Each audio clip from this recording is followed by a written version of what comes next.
Okay, welcome back.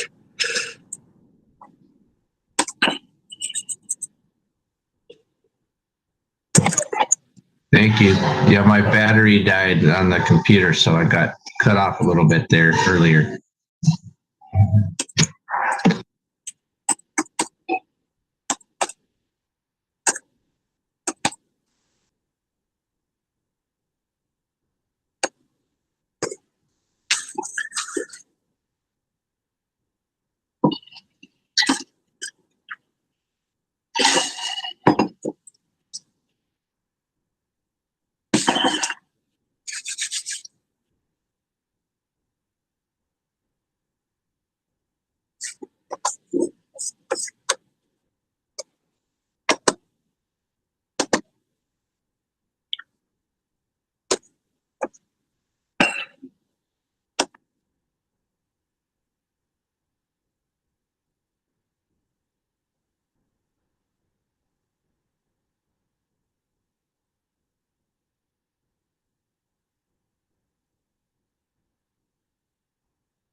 So, Michelle, you like that little gifty item?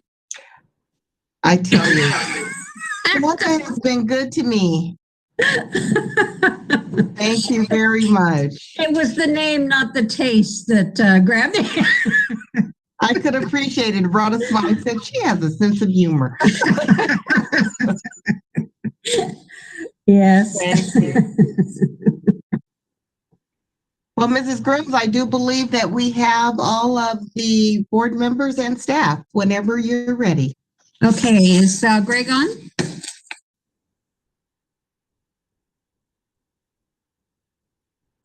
He was on. He is still connected.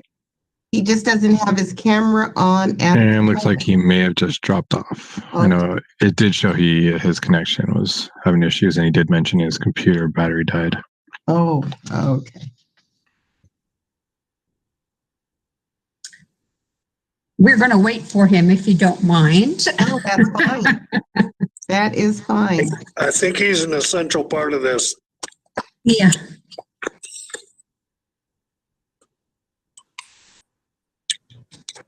I noticed earlier he got the poor signal little warning sign there on his name. So Michelle, I've watched for years the Christmas cactus come alive on your desk every Christmas. What? I bought one and it's doing it. oh, how nice. Mine died. But I know I'll have to get another one to replace it. But I'm glad to hear yours is alive and well. Isn't that a magnificent thing? How does it know? How does it know? I don't know. But for several years, it did nothing. And then all of a sudden, it just started every Thanksgiving, right around Thanksgiving through Christmas, it would bloom so beautifully. So nice. All right, we have Greg back. All right, Greg, welcome back. Sorry. Okay, at this point, we will reconvene to open session at 6:05 p.m. There was no action taken as a result of anything discussed in closed session. At this time, I would like to lead us in the Pledge of Allegiance. So please join me.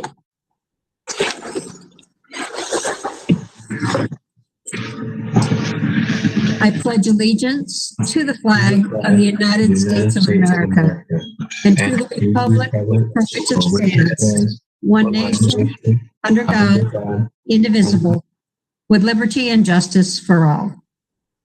Thank you.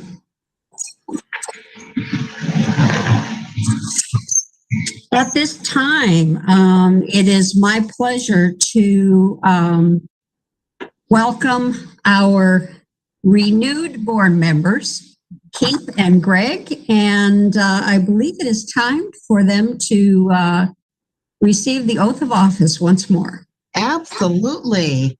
And I'm going to make some adjustments here. I am going to ask, first of all, I'd like to say congratulations to both Mr. Giles and Mr. Teepee.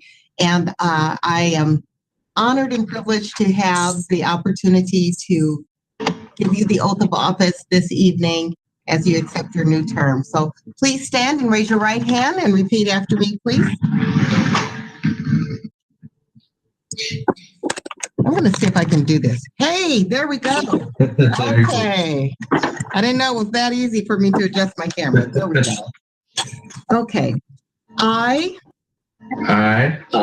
state your name. Keith Giles.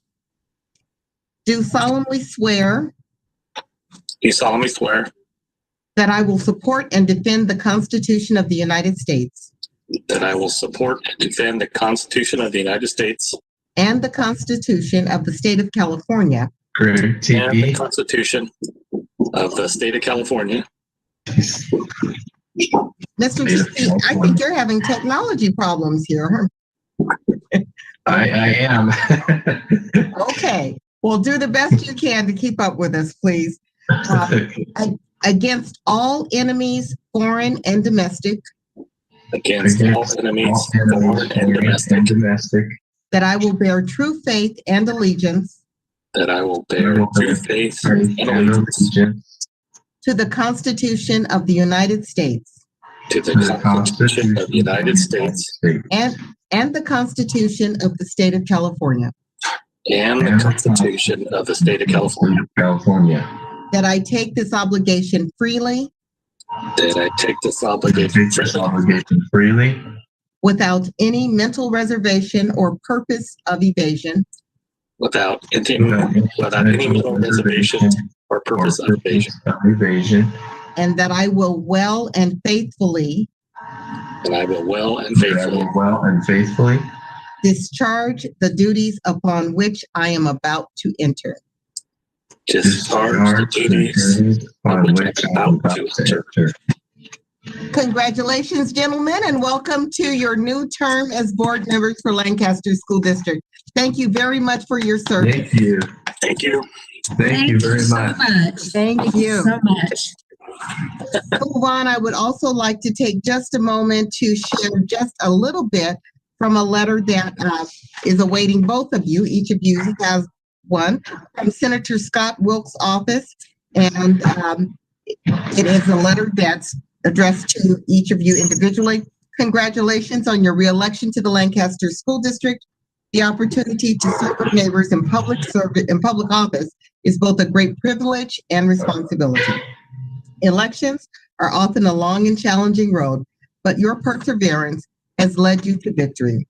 The tasks we face in office can be daunting in the best of times, but are even more so with the difficulties presented by the pandemic and its effect on our constituents. And this is fine. It goes on to offer some additional words of congratulations and ends with congratulations and best wishes as you begin your new term. Sincerely, Scott Wilk. So congratulations from his office as well. Thank you very much. Thank you very much. You're very welcome. Thank you. Okay, Keith, make sure you take down all your campaign signs. It would have been easy. The wind would have taken him down anyway. I know. It was windy this year. Okay. Again, congratulations to the two of you. It's good to have you still on our team, and I really do appreciate all the work you put in, both in front of the camera and behind the scenes for our kids in our district. So thank you very much. Thank you. At this time, we'll move on to item 10, my favorite part of the agenda today. This is the organizational meeting procedures. And at this time, we will consider nominations and appoint the new president of the Board of Trustees. Do I have any nominations? I'd like to nominate Dwayne Wynn for president. Second. Any further nominations? Okay, I'm going to close nominations. We are ready for the vote. Thank you very much. On item 10A, nominations and appointment for the president of the Board of Trustees. Mr. Giles, how do you vote? Yes. Mrs. Grooms, how do you vote? Aye. Ms. Price, how do you vote?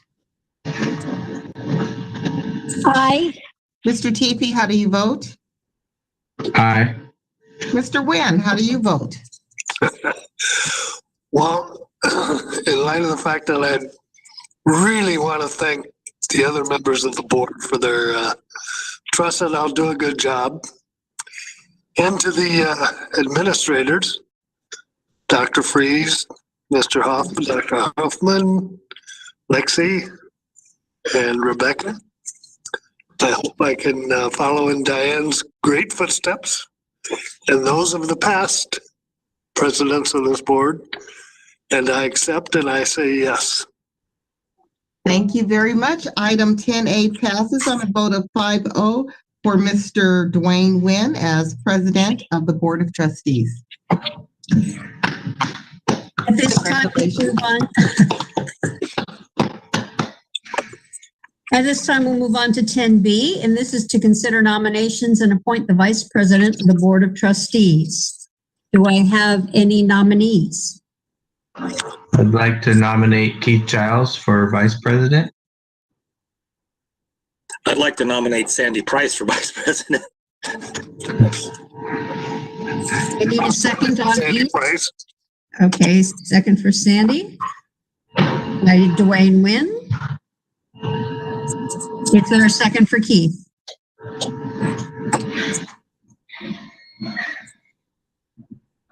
Okay, drops for a lack of a second.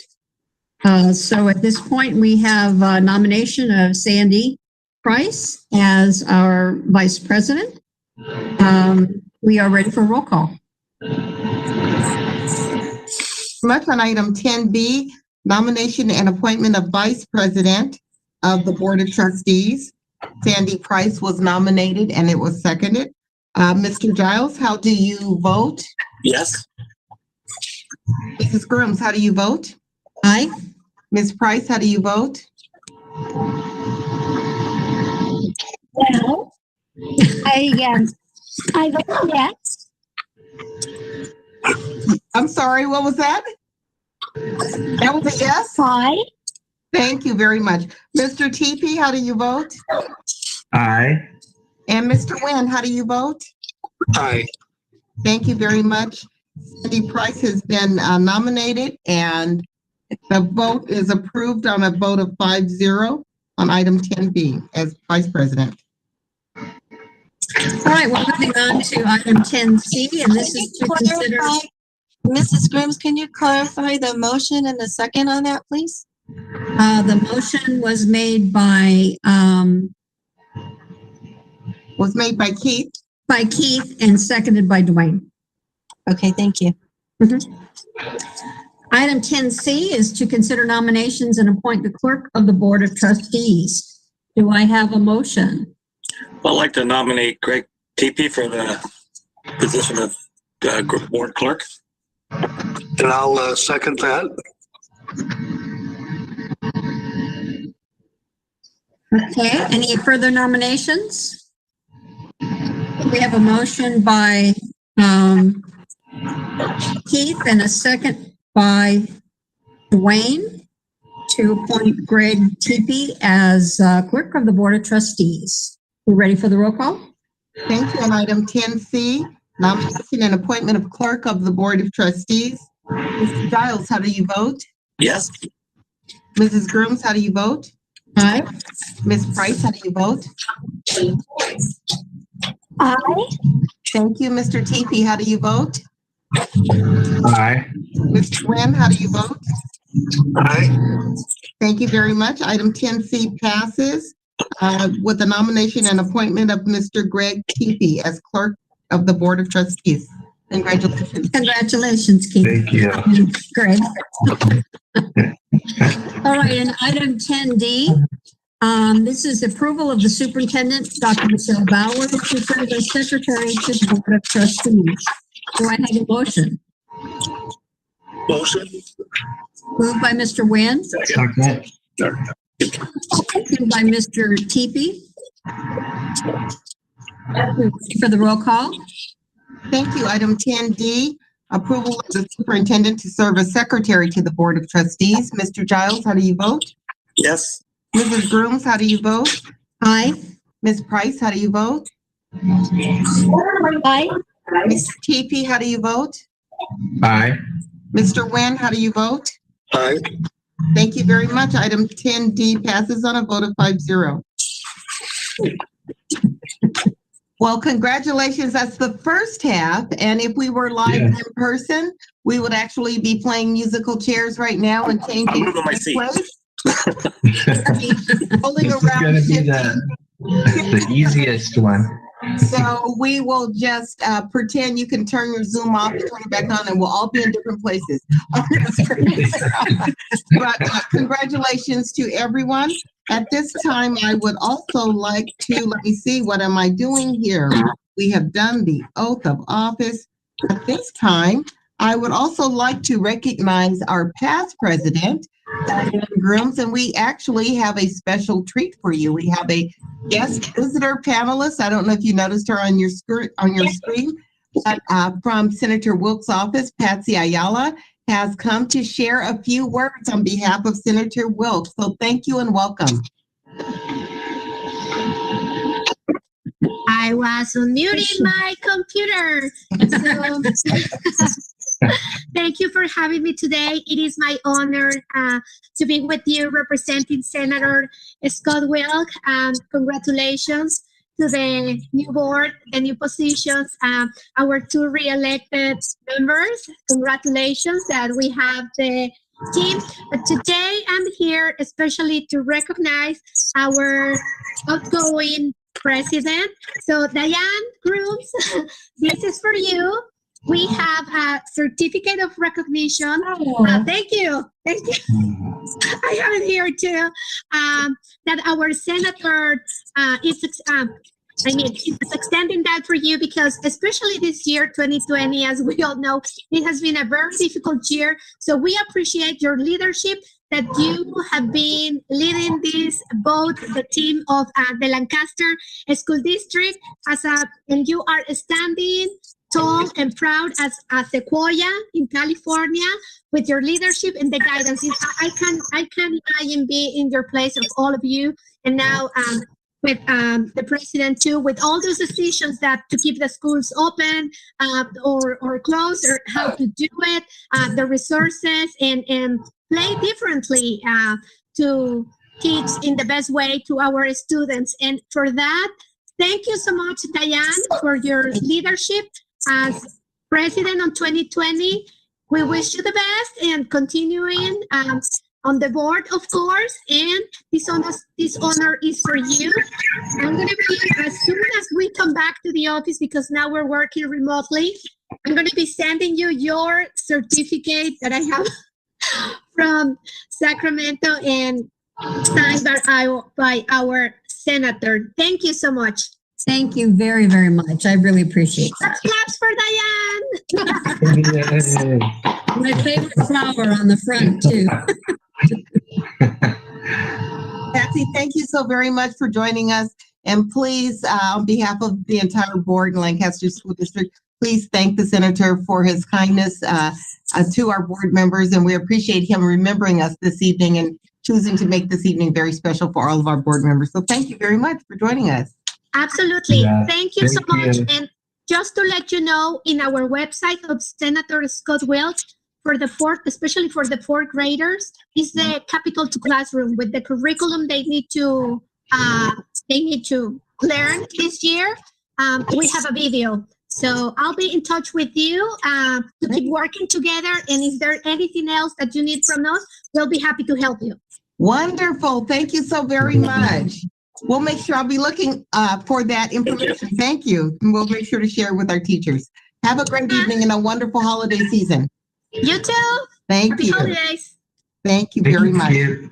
And Mrs. Grooms, you know, traditionally we are honored to present our outgoing past president with some sort of memento, a plaque or something. This year we're doing something a little bit different because I think you probably already have a plaque or two on your wall. So we decided to save you some wall space and we're going to put a coat, a jacket on your back. How's that? So you have Lancaster School District winter wear, a nice fleece jacket with the Lancaster School District emblem on that.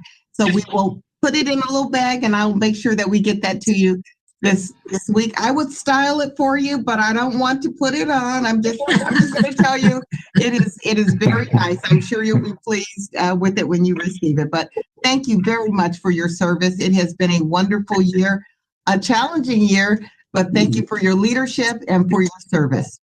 Well, I have to say that there is no better team than we have with Lancaster School District. We've been together for many years, but then to have our superintendent honored as the county's superintendent of the year makes my job and everybody else's job a whole lot easier. And we really thank you for your leadership as well, Michelle. Thank you very much. That was very kind of you. Thank you so much. At this time, I'm going to pretend that musical chairs has been completed. So at this time, I'm going to turn the rest of the meeting, conducting the meeting, over to our new president, Mr. Dwayne Wynn. Thank you very much. Thank you. I'm just missing one thing. And what is that? Cake. Cake. You had a donut earlier. I saw you. Bring your own cake. I did, but it's a sad thing that we don't have a cake for Diane and me and everyone else. Next time we all get together, we'll let them eat cake. There you go. I ate ice cream at Diane's honor during the break. Well, I'm going to rely a lot here at the very beginning on Michelle and Diane to give me some corrections or good ideas. Let me get started. 10 F, establish the regular time and meeting days for the Board of Trustees. So moved. Do I have a second, Greg? Second. First by Keith, second by Greg. Just like to amend the motion that says that we will be meeting the first and third Tuesdays at 5 p.m. for closed session and 6 p.m. for our open session. There you go. So with that, thank you, Diane. Michelle, can we call for the vote? Thank you very much. On item 10F, establish the regular time and meeting days for the Board of Trustees to, let's see, as the first and third Tuesdays, with open session beginning at 5 for the period of December 15th, 2020 until the organizational meeting in December 2021. Mr. Giles, how do you vote? Yes. Mrs. Grooms, how do you vote? Aye. Ms. Price, how do you vote?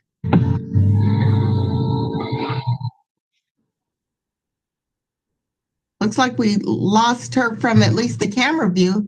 Ms. Price, are you there? I think she was sneezing. Oh, So okay. We'll come back to her. Mr. Teepee, on item 10F, how do you vote? Aye. Mr. Nguyen, on item 10F, how do you vote? Aye. Thank you very much, Ms. Price.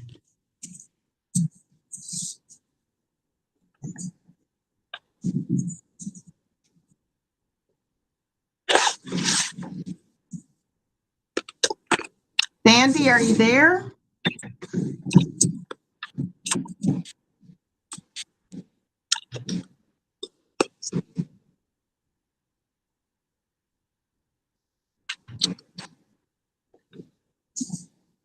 Okay, we have a vote of, She's here. She's here. oh, there she is. Okay, Ms. Price, on item 10F, establish regular time and meeting days for the Board of Trustees. How do you vote? Aye. Thank you very much. It passes on the vote of 5-0. Moving on to 10G, designate a representative to the Los Angeles Committee on School District Organization, otherwise known as LACSTA. It's recommended the Board of Trustees designate a representative to the LA Committee's School District Organization and the LA County Schools Trustee Association, and give authorization to attend all meetings connected with the organization for the period between December 15th, 2020 until the meeting in December 2021, with expenses paid by the Lancaster. Do I have a motion? I'd like to nominate Dwayne Nguyen to continue filling that spot, or make a motion. Second. Do I have anybody like to say anything about that? Yes, I would.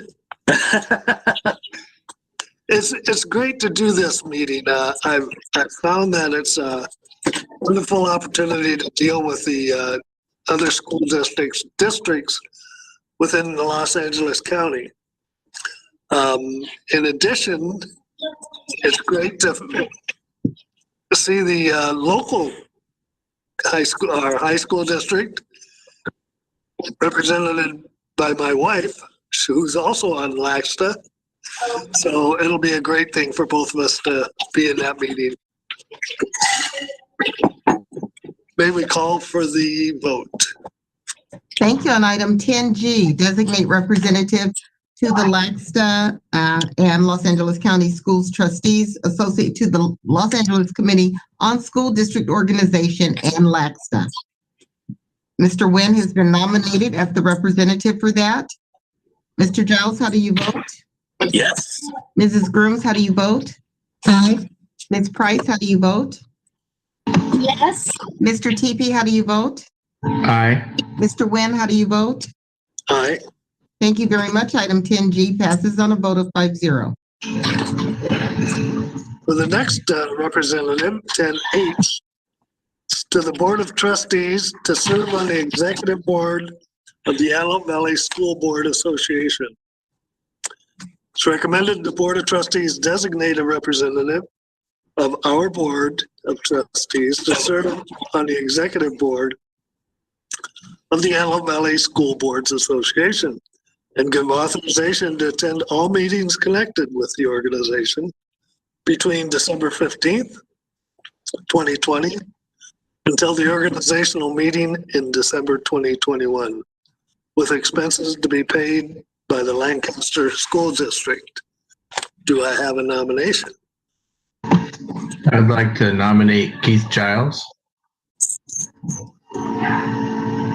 Second. And understand that I'm already a vice president of the AVSBA, so I'd like to see Keith stay with that organization too. Yeah, you can pick somebody else if you want, because I'm also on the executive board. So if you want to include somebody else, you're welcome to do that as well. But I appreciate the nomination.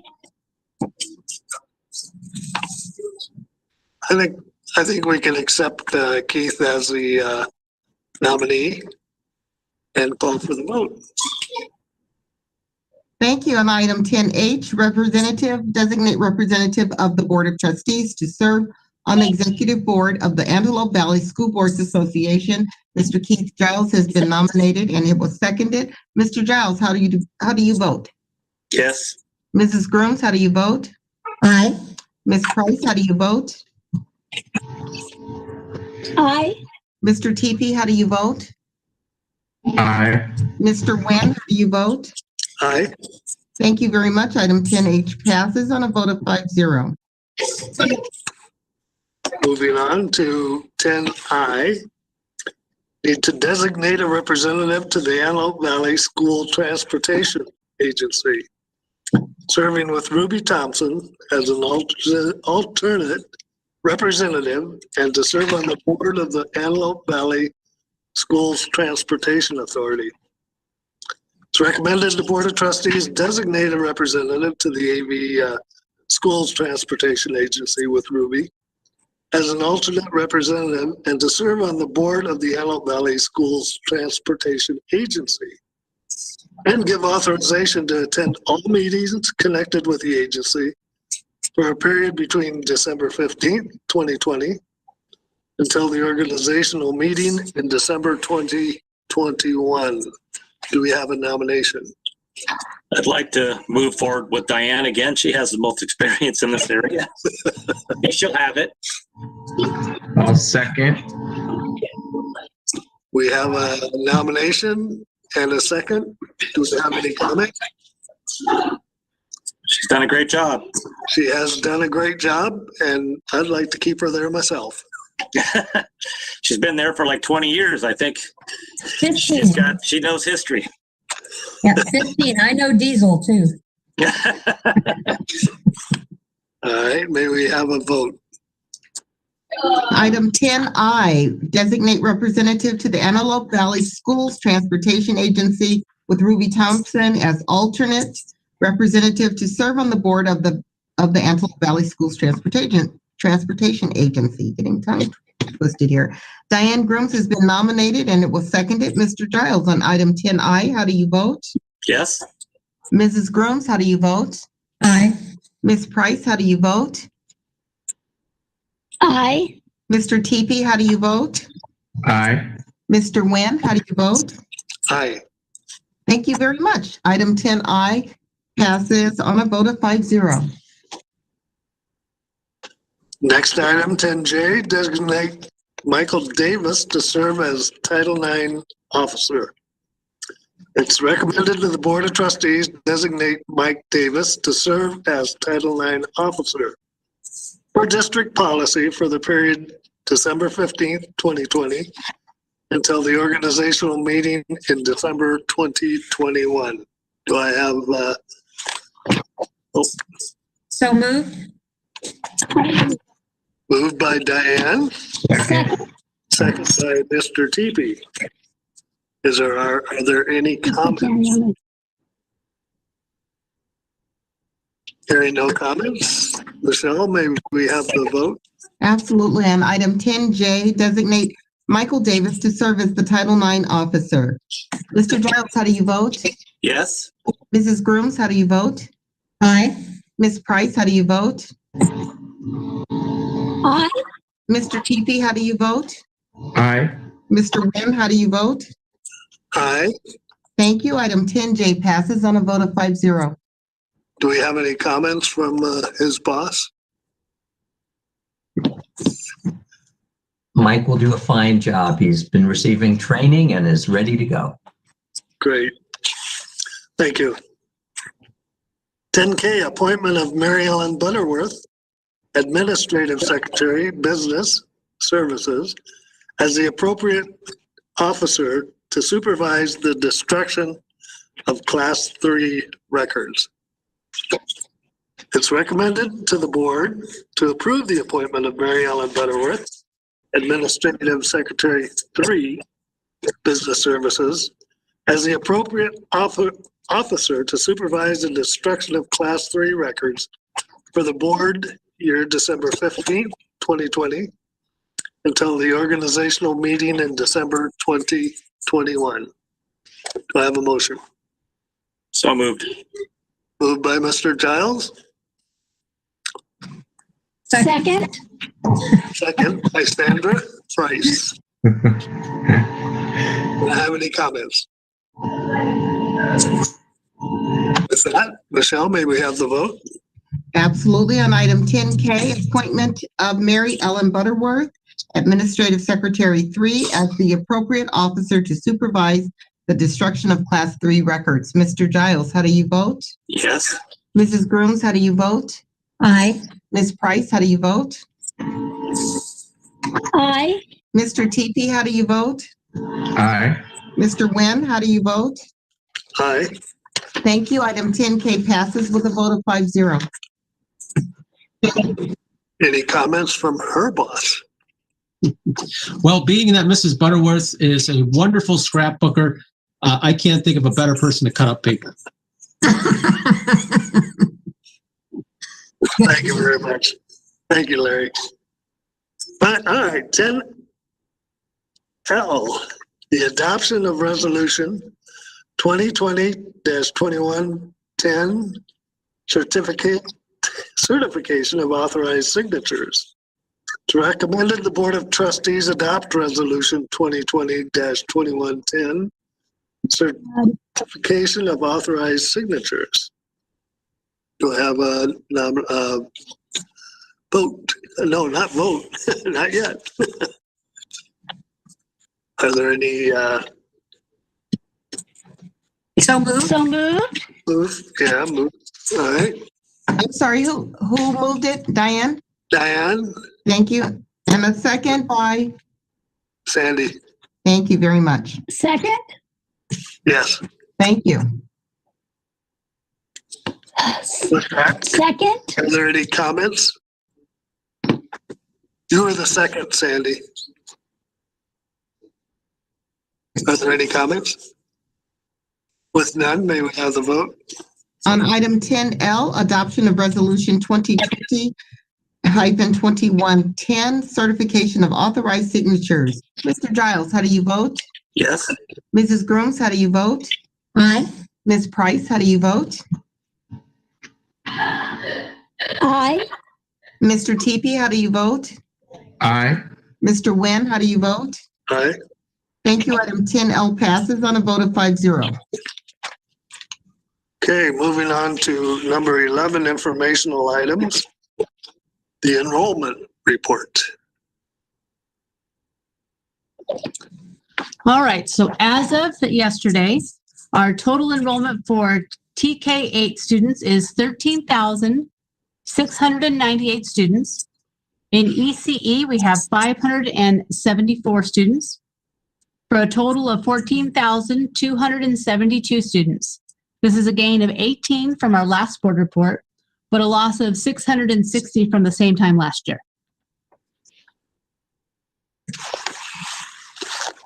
Thank you, Rebecca. All right, moving on to 11 B, Facilities Corporation Officers. Yes, we do have some. There's an attachment there under informational items 11B other, and there's a few items that I just want to share with you. One, we have attached the Facilities Corporation Officers. This is just informational for you to take a look at. This is also will serve as a reminder that we have that meeting on the 19th after our regular board meeting, at which time we will be selecting new officers and doing the organizational for the Facilities Corporation. So sometime between now and the 19th, you'll have that information as a reminder in preparation for that meeting. Another informational item I just wanted to share with you that I have been invited to serve as a board member for the Antelope Valley Partners for Health. So I'm excited about that opportunity, and they meet in the evenings every other month, one Wednesday evening every other month. So I'm excited about that opportunity. We have had a long time relationship and partnership in various aspects with AV Partners for Health. So I'm looking forward to continuing to be part of the work that they do, and real excited about that. And last but not least, wanted to provide you with an update from Dr. Freeze on one of our facilities projects, but we wanted to make sure he had information on a discovery. We discovered things on some of our facilities projects, and this is yet another one of those discoveries. Thank you, Dr. Bowers. Well, as you're all aware, last week on Monday, we started construction of the new CNS freezer, which is just west of the CNS building. And a very large scale, commercial grade, custom built freezer that will meet the needs of the district for decades to come. And this freezer footprint is 25 feet by 50 feet. It's a very large freezer. And part of the construction process, as you can imagine, something this large, we had to build an adequate foundation beneath the freezer. And so part of that process is excavating down 5 feet under the freezer footprint. Well, as you recall, this district this district office was a school. And when you start digging in the ground that hasn't been disturbed in probably close to 100 years, you're going to start finding stuff. And we found some stuff. Fortunately, it didn't require any sort of archaeological expedition, or we didn't find an Indian burial ground or anything like that. But we found some items that clearly have to be close to 100 years old. And the two things that they discovered, one was a cesspool, which is an old version of a septic tank that was a brick-lined 11-foot deep structure that was used to collect runoff water and let it seep naturally into the soil, hand built by brick and mortar. And the other item was a grease trap of this likes. I've never seen anything like this. Individual concrete sections with pipe running through it that were set side by side. And these things are large, about 3 feet in diameter as a circle. So when these items were discovered, we had Earth Systems come in to do an analysis of what exactly do you do to mitigate these certain situations. And fortunately, for the grease trap, we could remove it via a backhoe. And for the cesspool, and we poked our head inside and took a look to make sure there was nothing in the bottom of the cesspool. It was all dried out and clearly hadn't been used in decades. We were just able to backfill it with concrete. And then that allowed us to proceed. As you can imagine, this is an undiscovered situation. We checked our plans as far back as we could find for this facility, which goes back to the 1950s, and there's nothing on it about these two structures. So we do have to fill those in and make this the areas solid, because that's where the freezer goes. So I tell you this because this is going to bring forth a change order. We will likely have it ready for the next board meeting, but we don't know until we get in the pricing from the contractor. We did give direction to move forward because this was the sort of thing that basically stopped the project in its tracks. So if you were to go out and look at the site now, I think they've almost completed the backfill to the point where they're now ready to start construction on the freezer floor. So we wanted to make you aware of that find that we had. It was some great pictures, which I'll show to you when we bring forth the change order. And you can see Dean Ford stuck his camera down in these different places to get some wonderful shots. And we'll let you take a look at them at that time. I saw the hole there on Friday afternoon when I was over there. That was way down, way down. Yeah. There's some pieces of the grease trap out on the east side of the campus here because they haven't disposed of it yet. So if you've got time and you drive by down Cedar Street, you can see those chunks that they pulled out. Pretty big concrete chunks. That's okay. Promise there's no grease in there. So. Thank you. Thank you very much. That complete. Any questions for Dr. Freeze or myself on any of the informational items? Okay, Mr. Wynn, thank you very much. All right, let's move on to presentations, request proposals, and reports. 12A, emergency management update. Yes, what we're trying to do is make sure even in this time of a pandemic, there's still lots going on. So this is an opportunity for us to provide you with an update on where we are with our emergency management system and some of the things that go along with that.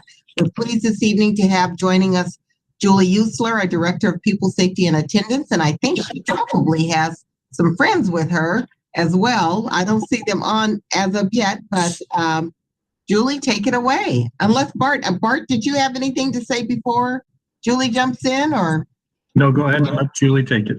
Okay, and I see there's Jenny. I see her joining you as well. My friends are coming. I'm so happy. My job is easy tonight. I will tell you, we do have an awful lot going on. Sometimes we work a lot behind the scenes, which is interesting. You know, there's a lot happening and we don't always see it right out front. So we're going to try to share a lot of that with you. And I will tell you, it's my pleasure this evening to introduce Jenny Sampson. She is our coordinator for climate safety and emergency management. And I've got to say, she is amazing. She has, a vast background in that area, especially the area of emergency management. And she has been working on and vetting and finding and developing some wonderful things for our district and many things that will help us, remain safe, remain communicated. The communication plans that we have, you'll be able to see. And I'm just going to turn it over to her at this point. I see her face now. So Jenny, if you would go ahead and present the information. Thank you, Julie. Brandon, I need to share my screen if you wouldn't mind. Jenny, you have the ball. Oh, I always wanted to hear that. All right, let me get this in presentation. All right, here we go. Uh-oh. That is not what I meant to do. You see my PowerPoint presentation? We do down. Okay, there we go. Okay, I am going to stop sharing my video. Okay, good evening, everyone. I hope that you are all doing well. I hope you're safe and healthy, and I know if you're like me, you're looking forward to the holidays, and so it's going to be a really strange holiday season, I think, for most of us, but we're going to do the best we can to get through this. Okay, so some of the topics we're going to talk about tonight are COVID response, of course, because that is one of the main focuses that our district has had this year. So everybody's been impacted, and we're going to talk about how COVID has been part of the emergency management focus of the district this year. We're also going to talk about the Emergency Operations Center that we have been working on. Dr. Bowers has had tremendous foresight in seeing the need for an Emergency Operations Center, and we'll talk about what that is as we get further in the presentation. We are in the midst of Catapult EMS implementation, and we're going to talk a little bit about that. We have some new exciting offline tools in our emergency management guides that we are having delivered to us in January. So I'm going to show you what that looks like. Everybody's favorite topic and reading material, the 2122, excuse me, that's a typo. Safe School Plans will be coming up due shortly. And then I have a few other informational items that, you just probably want to know about.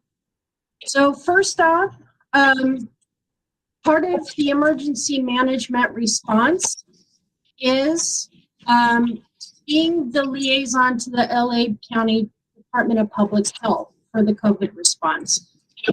So what that entails is when we have a positive case reported to us from an employee or somebody who's been on campus who later tests positive, I report all of those cases to the Department of Public Health.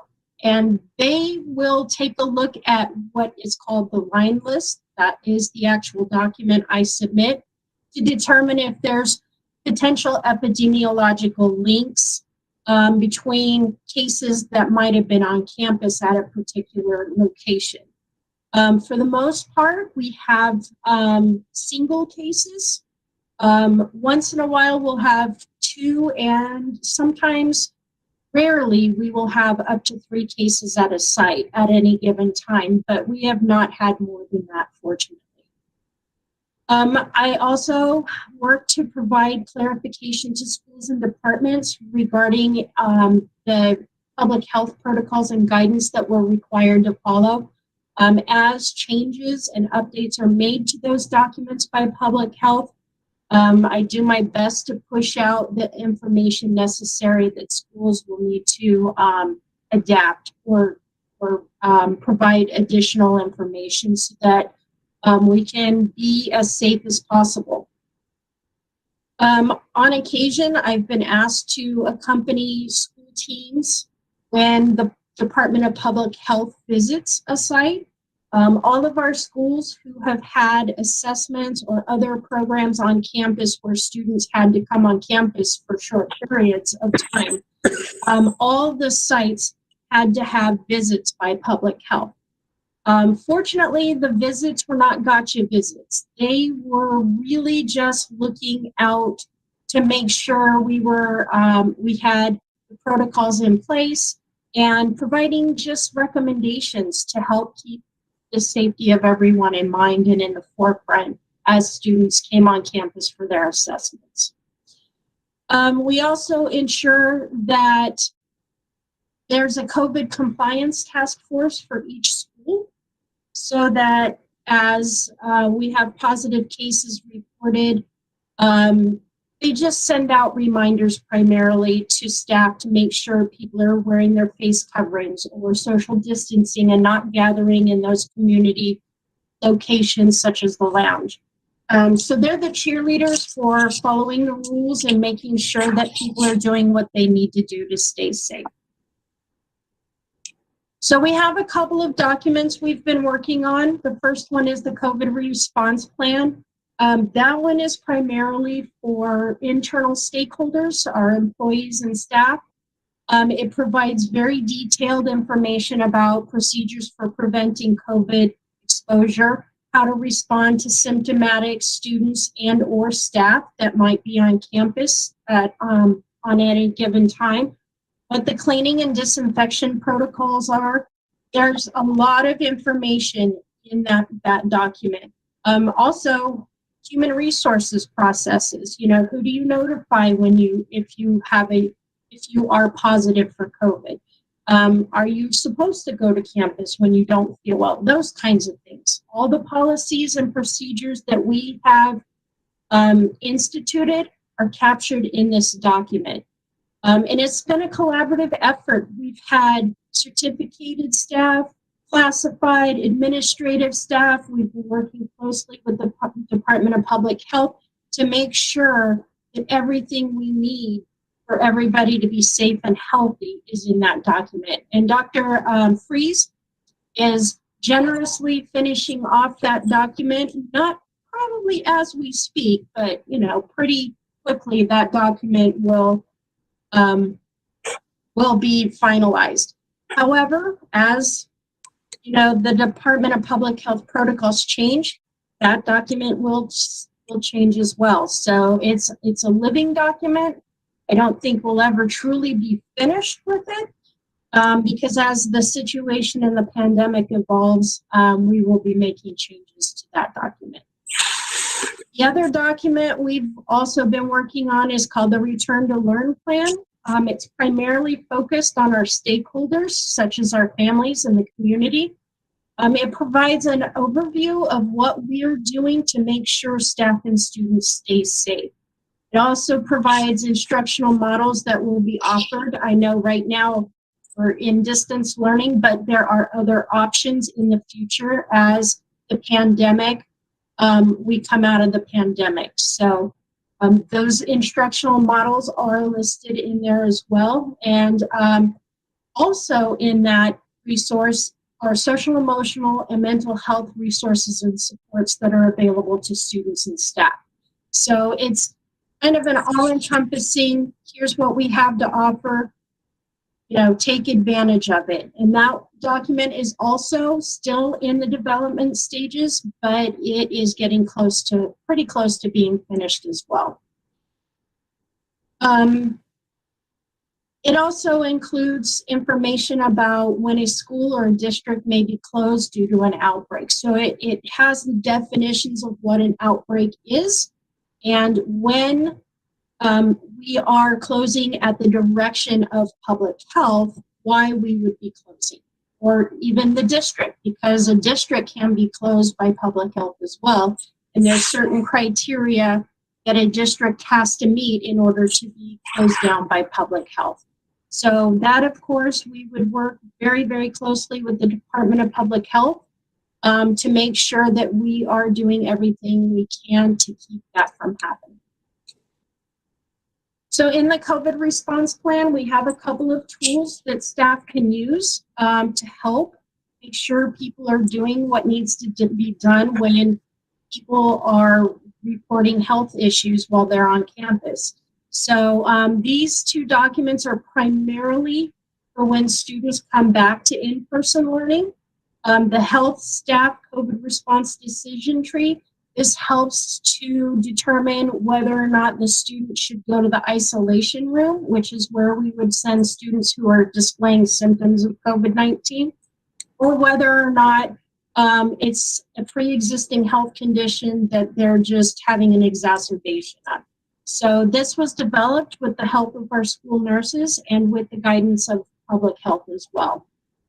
And then we have our symptomatic student process. This is a step-by-step of what needs to happen to make sure that the student is taken to the correct place, that the health staff follow all of the guidelines they need to keep themselves and the child safe, as well as the custodial staff, because they're going to have a role in sanitizing and disinfecting that isolation room once the student vacates that room and goes home. So these are graphics to help make the process more concrete so we don't miss any steps, which could make somebody potentially exposed to COVID-19.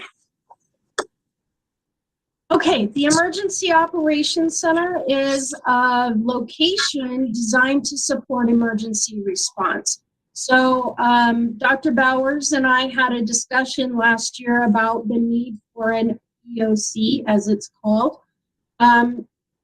We were talking at the time about the incident with the Highland shooting and how having a designated location for people who needed to support the schools to report to, so they were all in the same room together and having a conversation about how they could support the schools would have really been helpful. So we decided that the Innovation Center, that large conference room, which is now unfortunately offices for some of our ITS staff, at some point the Innovation Center will become what we call a cold EOC, where It is not set up as an EOC, but can be quickly converted into an EOC should the need arise. So at some point, we will have that designated again. We also have Parkview Room 16A, which is my former office, designated as the virtual EOC location. And that's basically a location where there's a computer in there. And if something major is happening that's impacting multiple schools, or schools need support after a large-scale disaster such as an earthquake, somebody can go there and be free of the distractions of the normal business. So it's a nice location away from, like, say, PSA or the EC or ECE, so that we can attend to business at hand, the important task of supporting the schools during an emergency. With the EOC, there are position-specific checklists, and these are really important because these are the tasks that need to occur in an EOC. And when you're under stress and you have a lot going on, it's easy to forget some of those basic things that need to happen to support the schools or departments or whatever the case may be. So there are position-specific checklists that I completed back in, I think, July, so that if, say, Ruby is assigned as the finance director during a response, she can get that checklist, and she'll know exactly what she needs to do. Not that she wouldn't anyway, because she is the finance director anyway. But, you know, when stress happens, those things that you would normally do kind of go out of the brain sometimes. You know, and maybe Ruby isn't even there, so somebody else could take that position and have a general idea of the things they're supposed to be doing to help support the schools. So some of the next steps in regards to the Emergency Operations Center, we need to train the EOC staff, so the people who will fill those positions mentioned when I was talking about the checklist, they need to be trained, and they need their alternates to be trained. And then in addition to training the EOC staff and the alternates, then we need to cross-train people so that, you know, sometimes you don't need all of the positions filled in an EOC. So sometimes somebody will be doing 2 positions at once because the response doesn't require separate people. So a lot of training is involved in that. We also need to run some drills and exercises just to make sure that everybody understands how things run when there's an emergency. So that's a crucial piece in making sure that staff is confident enough in knowing their jobs that they can do the job well if we have a real emergency. And we also need to purchase some EOC related materials such as position identifiers. Most EOCs at the city level, as well as some of the other school districts with EOCs, they have colored vests to represent the different sections, such as operations or logistics. And then they have their positions identified on their back. So if I need a backhoe at New Vista, I can go over to the logistics coordinator and say, hey, New Vista needs a backhoe, you know, can you get one over there? And so they can coordinate the materials and supplies for the response. So this is the layout of the EOC. As you can see, there's, whoops, hate it when I do that. As you can see, there are table groupings, which is not allowed right now, which is why we have a virtual EOC. But we have table groupings for each of the the sections. And we also have room designated for agency representatives such as law enforcement or fire department or city personnel, whoever we need to be in the room to make an effective response. We have room for them. This area in the back where there's that line of seating. This is where the EOC director and the command staff sit. They sit at the back so that they can have a general view of all of the positions.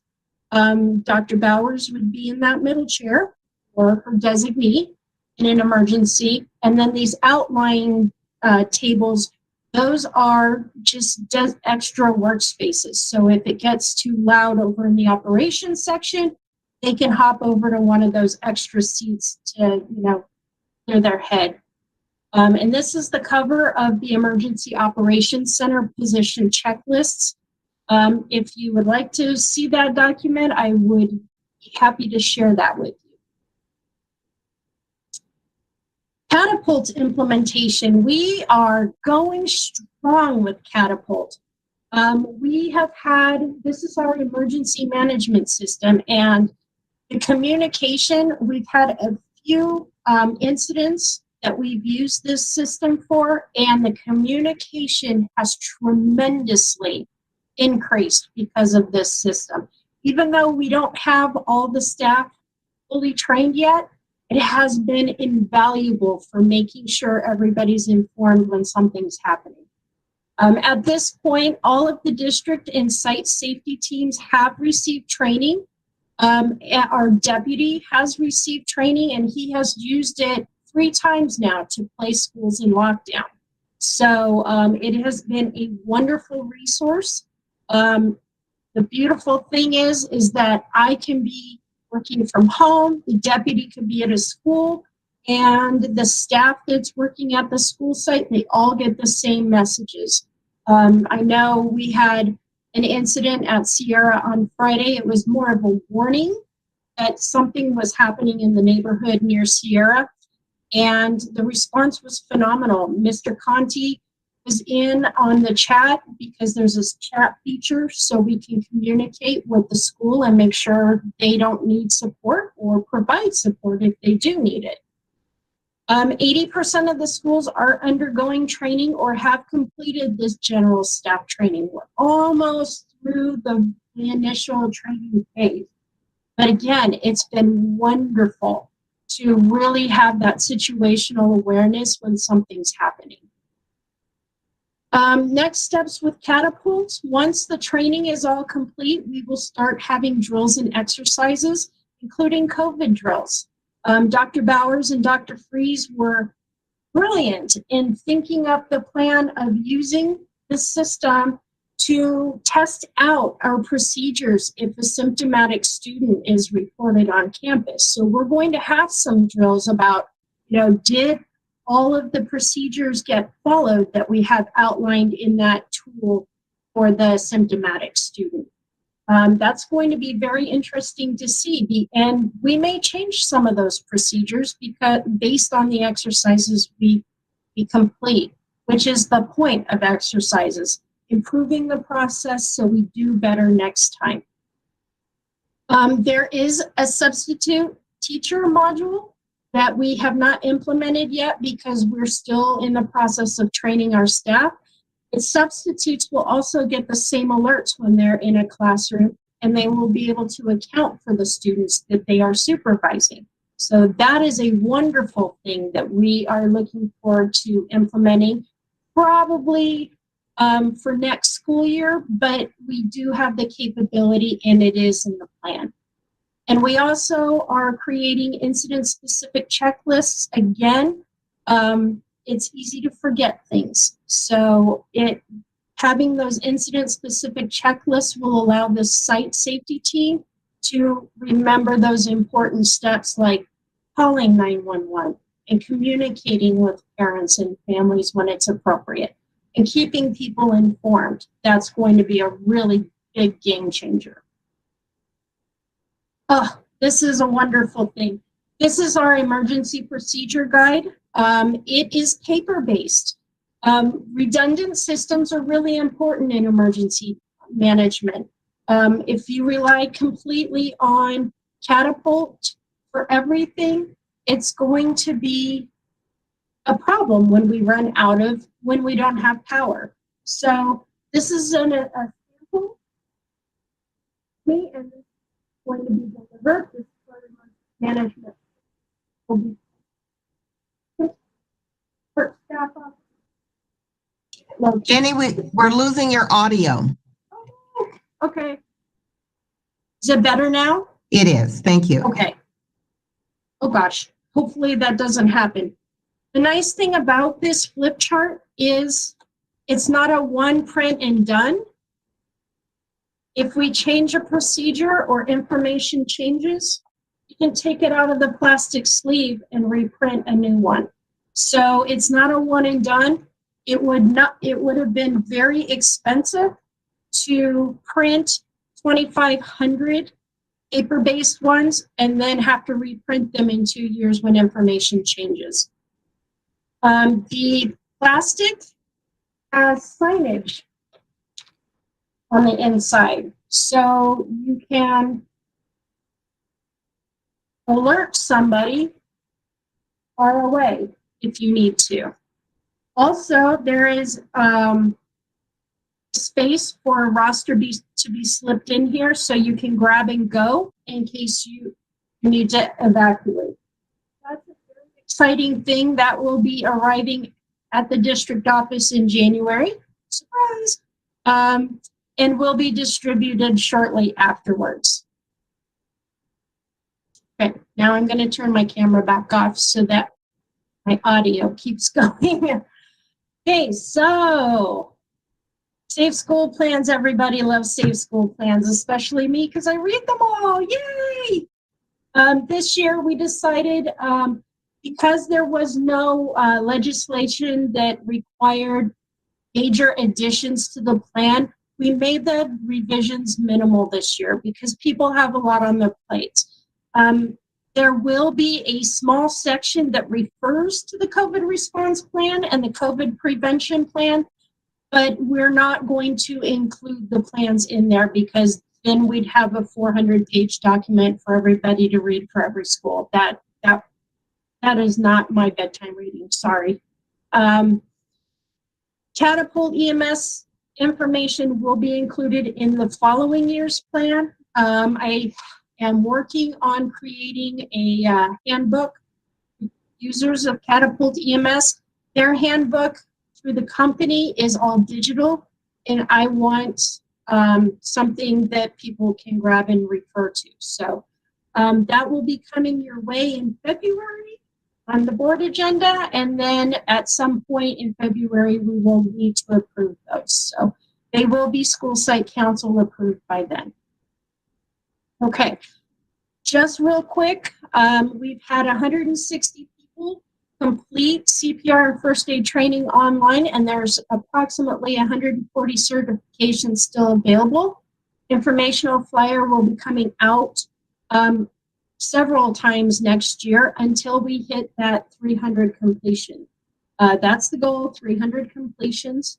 And also emergency water barrels will be refilled during the winter break by facilities, and that initiative is being led by Dustin Gates, who is my hero right now. So if you have any questions, I would be happy to answer them for you.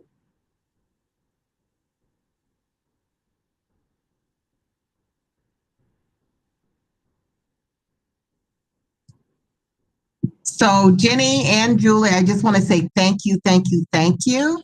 There's a lot that goes on behind the scenes, and that's one of the reasons I wanted to have you spend some time this evening getting people caught up on some of those things that are going on behind the scenes as it pertains to safety, because our attention has really been focused on COVID, but there's so much more in being prepared to meet and respond to any emergency that may happen.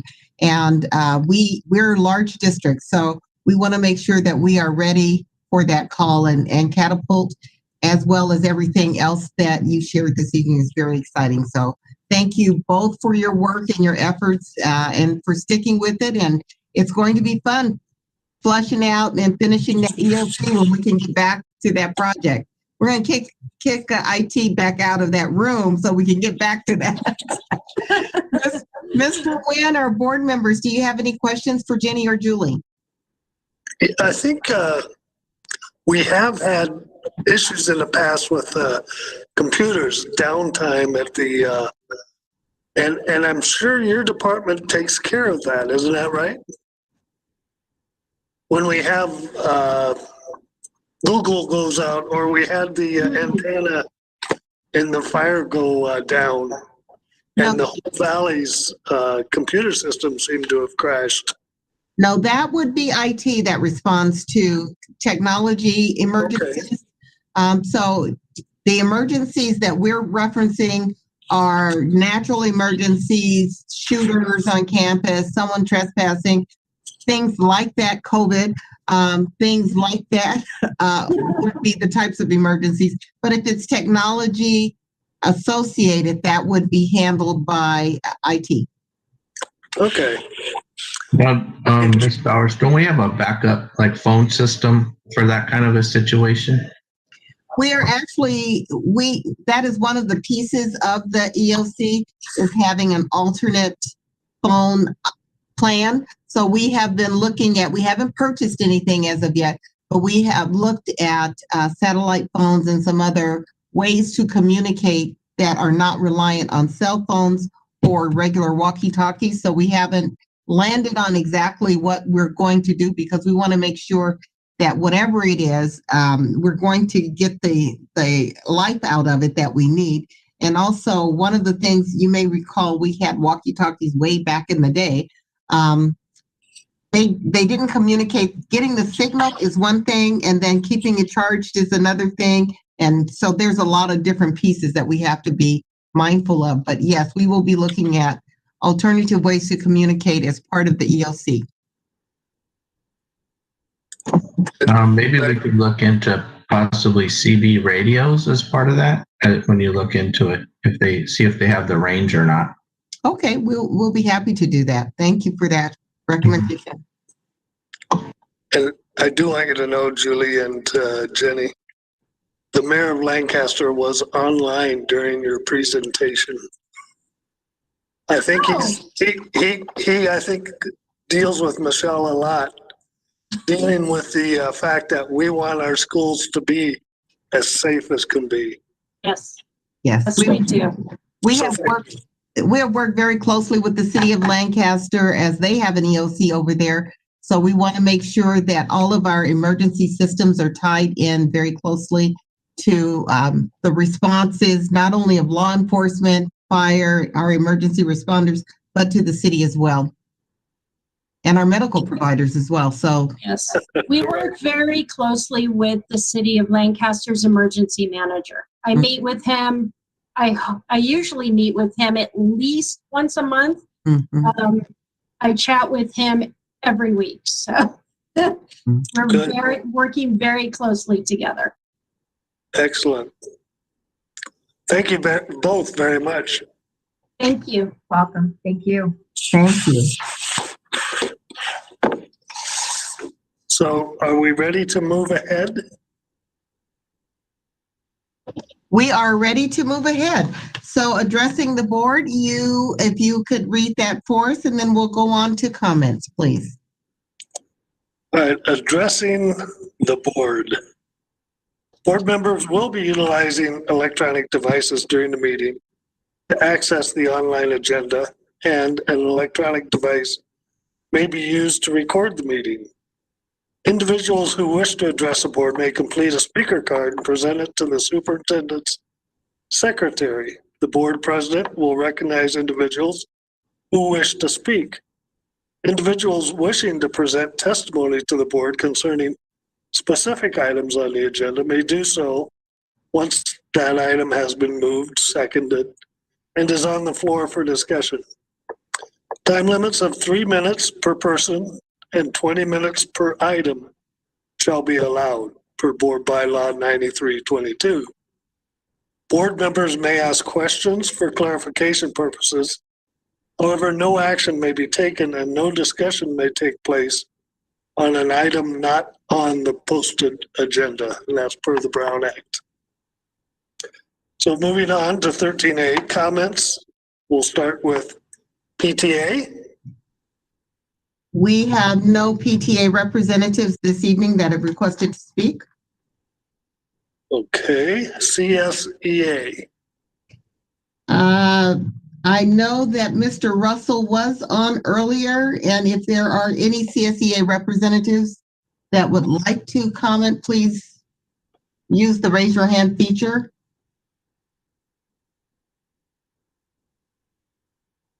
I had seen Russell on there, but maybe not now. He's not on there right now. So I am going to say no. If I notice that someone does indicate that they would like to speak, I'll let you know. Very good. Then we'll move on to TAL, Teachers Union. And Mrs. Whipple will be speaking this evening. Okay. Gina, you are unmuted. Thank you. Good evening. Congratulations, Mr. Nguyen. As a TAL member and president, I say that we look forward to working with you to hopefully take us in the right direction and have everybody on the same page as far as safety and everything else that affects the district and the teachers. Couple of other things that I wanted to say. I just wanted to say for the record, I'm not sure if he's on the call, but Scott Smith is going to be missed, and I'm both happy for him and sad to see him go. But I wanted to have a chance to say that. Definitely had some fun conversations with him over the years. So the other thing I wanted to bring up is I wanted to suggest that maybe we reconsider the slogan, return to learn. It really gives the indication that learning isn't happening. And I will tell you, it is. It is every single day. And the learning that is happening is no less significant because it's happening virtually than if we were on campus. And I also think that that connotation does not translate well for parents who have got students in our district. I will say personally, I've been looking at our iReady scores or my iReady scores, and I'm going to tell you, I have seen some amazing growth this year.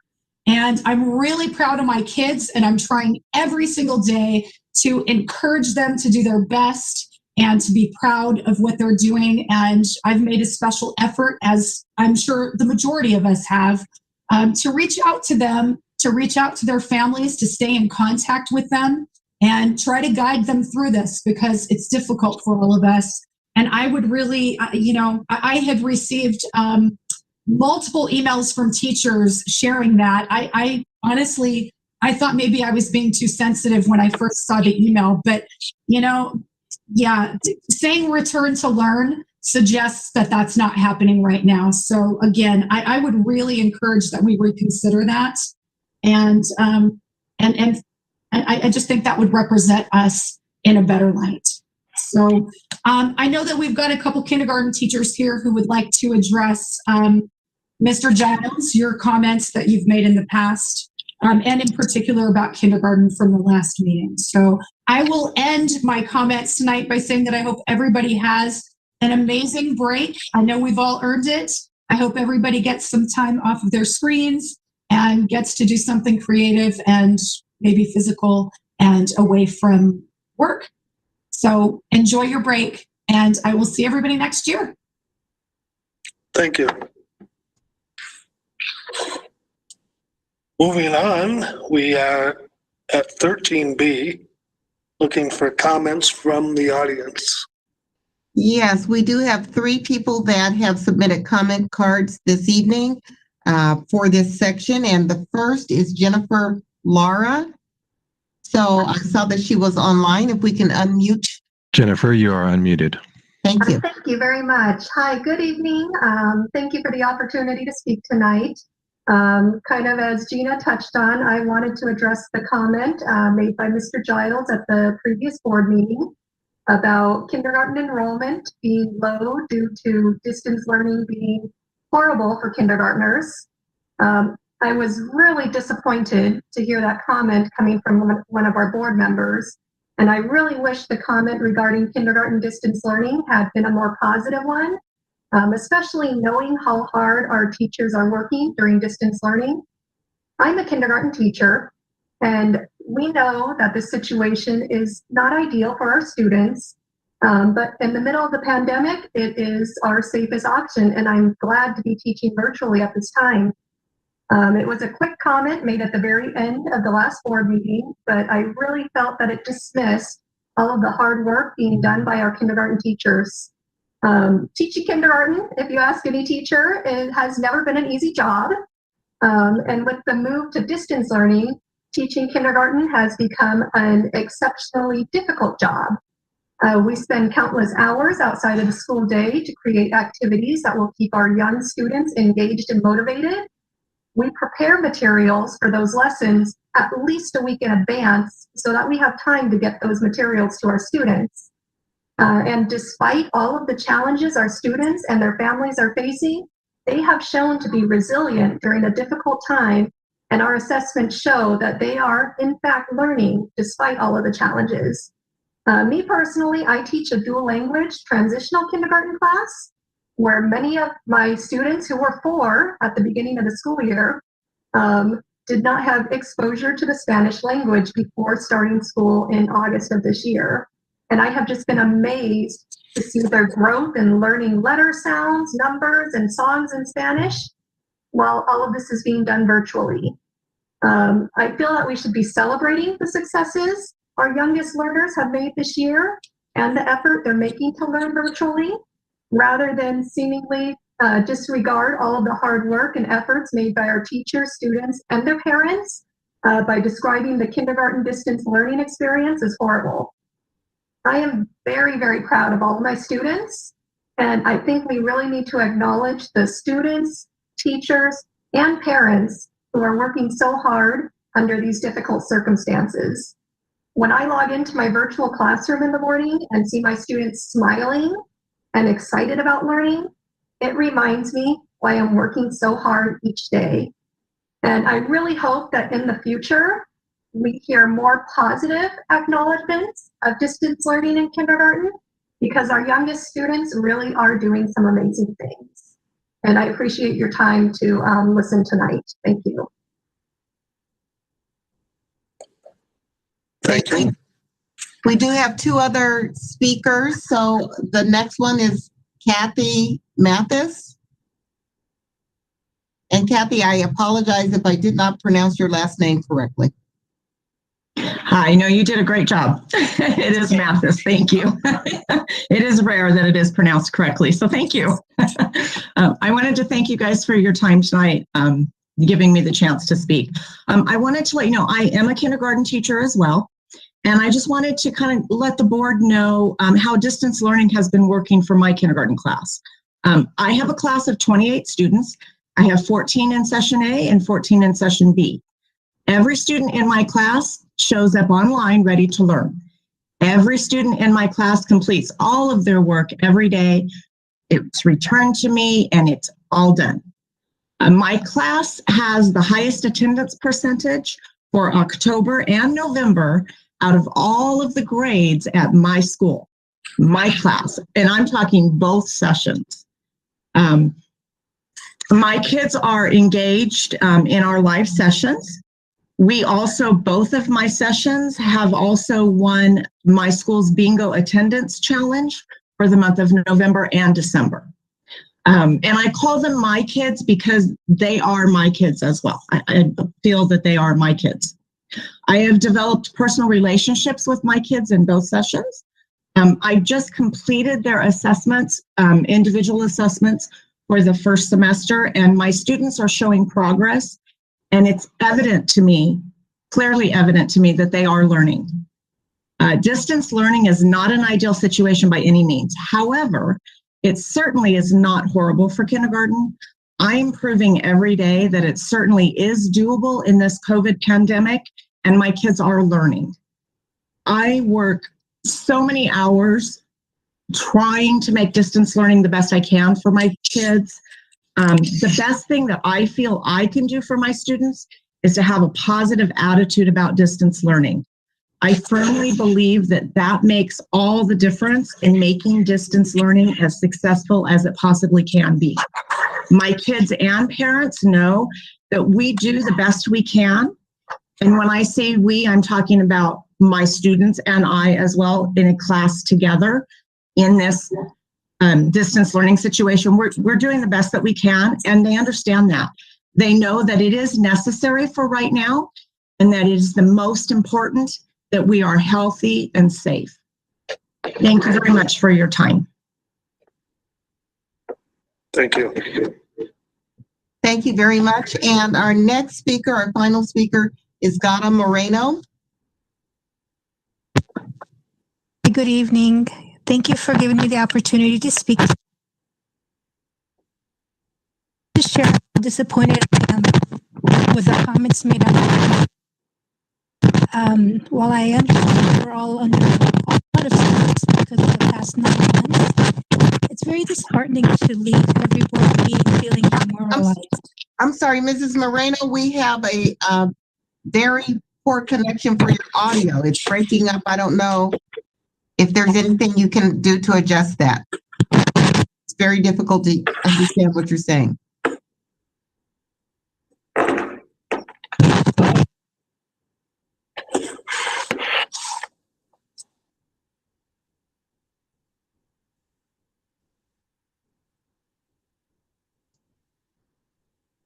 Gata, did we lose you?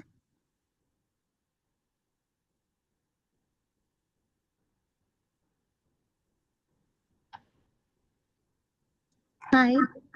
There you are. Is that better? That's much better. Thank you very kindly.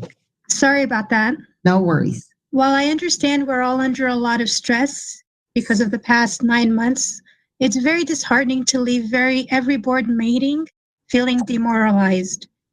I'm one of those kinder teachers that you spoke about last time, sir.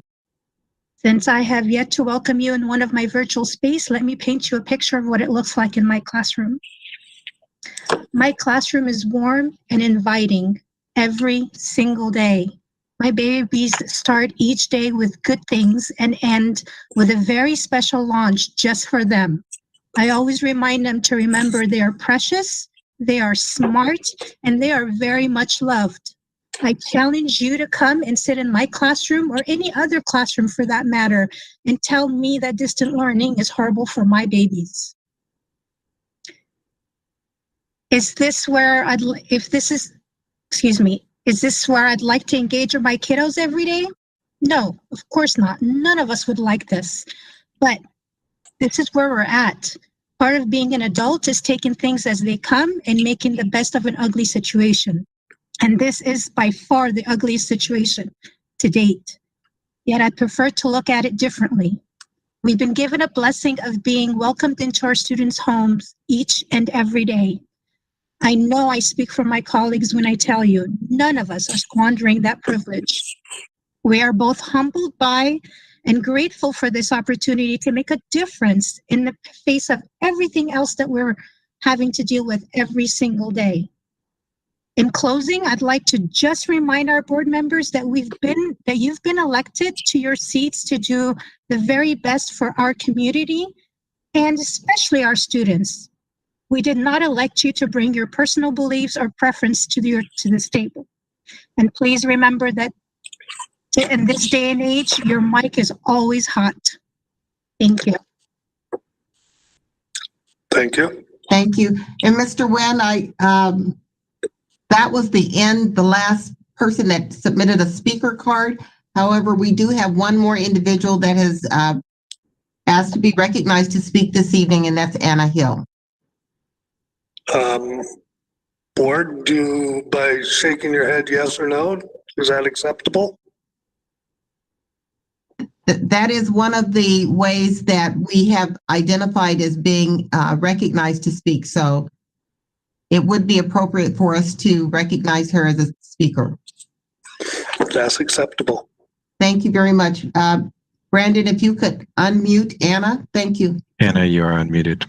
Thank you, board. Just for the record, I did fill out a speaker card yesterday using the link on the district's website. I don't know what happened. Okay. I'd like to start by thanking those people from the last board meeting who created the engagement presentation. I really appreciate it. It's quite scary that our enrollment is down. However, I'm hopeful that our numbers are going to increase with the district's efforts. I'd also like to thank Ms. Grooms for the short poem that she read about the teachers. It's definitely made me feel appreciated at doing a job in a way that I would have never imagined. Unfortunately, the feeling of appreciation was short-lived. Mr. Giles made an absolutely inconsiderate comment regarding distance learning. And it seems like at every board meeting, Mr. Giles has something negative to say. It's really remarkable. So after this huge presentation about low enrollment, engagement, outreach, specifically how TKK enrollment is low, Mr. Giles said, and I quote, "Yeah, I was concerned about our numbers. You know what? There are kindergartners. I don't know if people are just saying, distance learning is horrible for kindergartners, which it is. Come on, stating that distance learning for kindergarten is horrible not only makes the district look bad and does nothing to help increase our enrollment, but it's a punch in the gut to our kindergarten teachers. Our TKK teachers have been so innovative and creative in delivering distance learning, and to outright claim that kindergarten is horrible was an awful and embarrassing comment. It was unbecoming of a board member. You know what's horrible? Having 34 kindergarten students in person, but no one on the board ever says that's horrible. At least with distance learning, you can have 15 students at one time and have the opportunity of working more with each student. You know what else is horrible? The fact that people of color are disproportionately affected by COVID. And I'm sure the board knows the demographic makeup of our students. And I'm glad that Mr. Giles doesn't have to worry about COVID as much as others. But I haven't had one parent state that they want their kids to come back. They all agree that distance learning, while not ideal, is the safest option at this point. And none of them have said school is horrible. We're all trying to make the best of things, the teachers, the students, and the parents. Now, of course, you can argue there's more child abuse and suicide during distance learning. However, you can also argue conversely that there's far less bullying occurring. I actually have students who prefer distance learning. Now, I'm not sure where the following quote came from, but I'd like to read it to you. Parents need to give up the fantasy that their kids making incredible progress this year are more important than people not dying. This is opportunity hoarding and a vision that your own kid deserves to excel academically right now more than others deserve to live. It's immoral and it ignores the fact that we live in a community with other people. We each have the power to control what comes out of our mouths, especially in a public forum like this board meeting. The fact that 9 times out of 10, Mr. Giles has negative comments regarding distance learning, it speaks volumes. With that, I'd like to leave with one final quote, this one from Joel Osteen. You can't think negative thoughts to live a positive life. Thank you. Thank you very much. Mr. Nguyen, that completes the comments from the audience this evening. Thank you, Dr. Bowers. I'd like to ask for a 5-minute break before we proceed into individual action items, if that's acceptable. Thank you very much. Then we will recess for a break until approximately 7:42. Correct. Thank you. Thank you.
Okay, Mr. Nguyen, it looks like all of the board members have returned, as have staff. Thank you. Thank you. We will proceed with individual action items business. 14A, the adoption of resolution number 2020-2112, authorizing the borrowing of funds for fiscal year 2020-2021 and issuance of, and sale of one or more series of 2021 tax and revenue anticipation notes. Therefore, and participation in the California School Cash Reserve Program, and requesting the Board of Supervisors of the county to issue and sell said series of notes. Do I have a motion? So moved. Second. Motion was made by Greg TP and seconded by Keith Giles. Is there any comments? Yes, Mr. Nguyen, if I'd like to take you back to last spring when this COVID outbreak initially happened, and what we saw on the financial end in March was a precipitous drop in the stock market and a rapid collapse in the financial situation, not only in California, but throughout the rest of the nation. At this time, that led into June, which is the presentation by the state for the upcoming fiscal year budget. And that budget was a very dire prediction of what the fiscal outlook would be for the next year. In that budget, the governor laid out a fall cash deferral. And if you recall, a cash deferral means taking some of the revenue that we're owed and pushing it off and giving it to us later, as well as 5 spring cash deferrals in the months February through June. And if we remember, during Ruby Thompson's first interim budget report, she had that great graphic that showed each of those 5 months and how they were being deferred into the next fiscal year. So if you recall, in June, we brought to the board a resolution that would authorize the district to borrow up to $20 million through something called a TRANS, a tax revenue anticipation note. And the board adopted the resolution, and we began to then do our analysis, which indicated that we needed approximately $8.5 million to survive that first cash deferral. And the TRAN note was sold. We received the money through the county treasury, and we proceeded to operate as we normally do, and the cash deferral assisted us. But that still brings into mind the 5 cash deferrals coming up this spring. Now, you've likely heard that the state's budget situation has dramatically improved. And there's a great deal of pressure on the governor and the legislature right now to modify the state's current budget, with particular attention paid to either reducing the 5 spring cash deferrals or eliminating some of them, or even eliminating all of them. But at this time, none of those decisions have been made. We are very anxious to see what the governor's January budget proposal has in it, and whether there are any mid-year corrections that would say to us that some of these deferrals are being taken off the table. Independent of that, we must act as if those 5 cash deferrals are actually going to happen. And to prepare for that, we have before you authorization to raise that TRAN amount from $20 million up to $40 million in authorization. If that is approved and we actually go into the market to borrow, the first thing we have to do is pay back that first loan of $8.5 million. That then leaves us with approximately $31.5 million more that we could borrow to help us survive through those 5 cash deferrals. And then into the next fiscal year, when that cash is repaid, we repay back the TRAN. So essentially tonight, what this authorization is raising that limit from 20 million to 40 million so that we have the flexibility to borrow what we believe at this time will be sufficient funds to make it through the cash deferrals.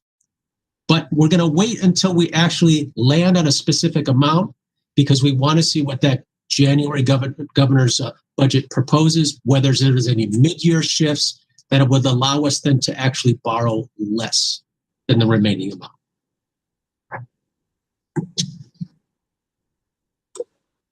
Thank you. The money that will be taken on a loan is for the day-to-day operation of the district. Isn't that correct? That's correct. Cash deferrals are simply the state not paying what they're obligated to pay us, paying us later. We still have all of our fiscal obligations for payroll, for benefits, and for operations. If we don't have other cash to draw upon, we will become cash poor, and that's not a good situation. So districts throughout the state, and probably just about every district in the state, is looking at a TRAN option in order to meet this. So for lack of a better term, it's almost like a payday loan is what it is, except without the almost criminal interest rates that they're charged. There's a very, very low interest rate on this money. And the cost to the district is minimal. I mean, very small amount of cost, but it allows us to operate without any interruption towards payroll or other operating expenses. Okay, thank you.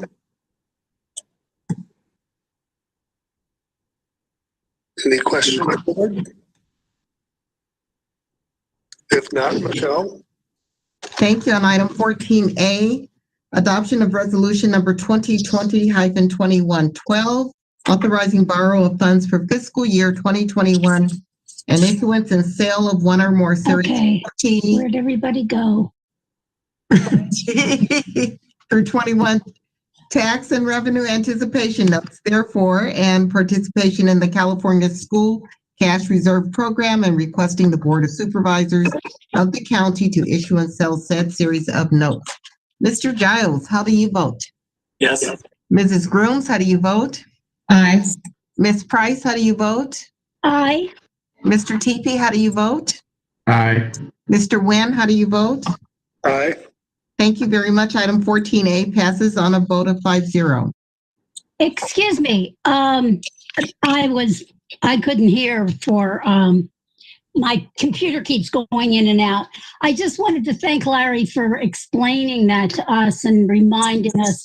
When I first read that, I was confused and just, every time we're dealing with money, it kind of is frightening. So thank you so much for that, Larry.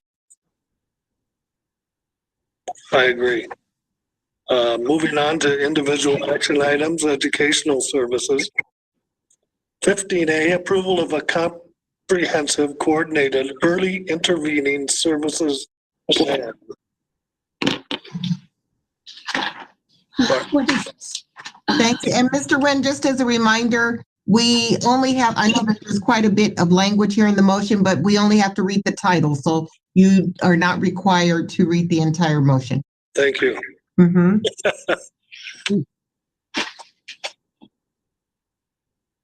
Bart, you want to proceed with an explanation? We need a motion and a second. I'm sorry, you are absolutely right.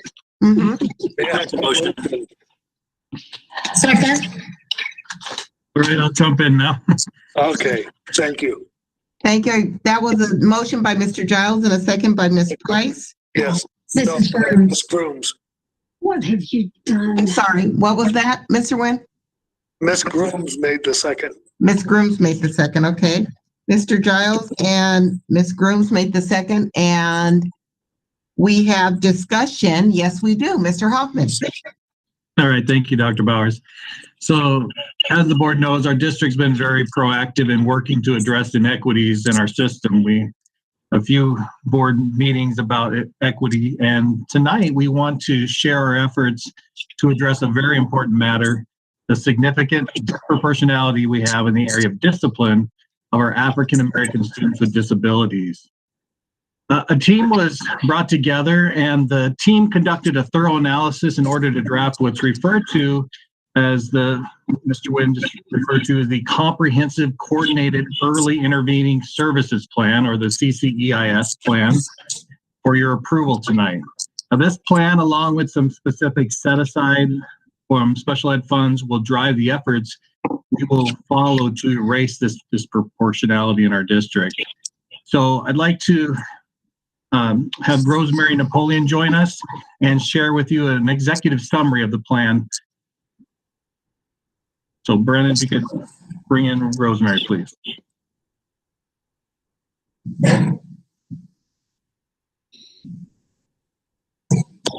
Rosemary, you've been made a panelist.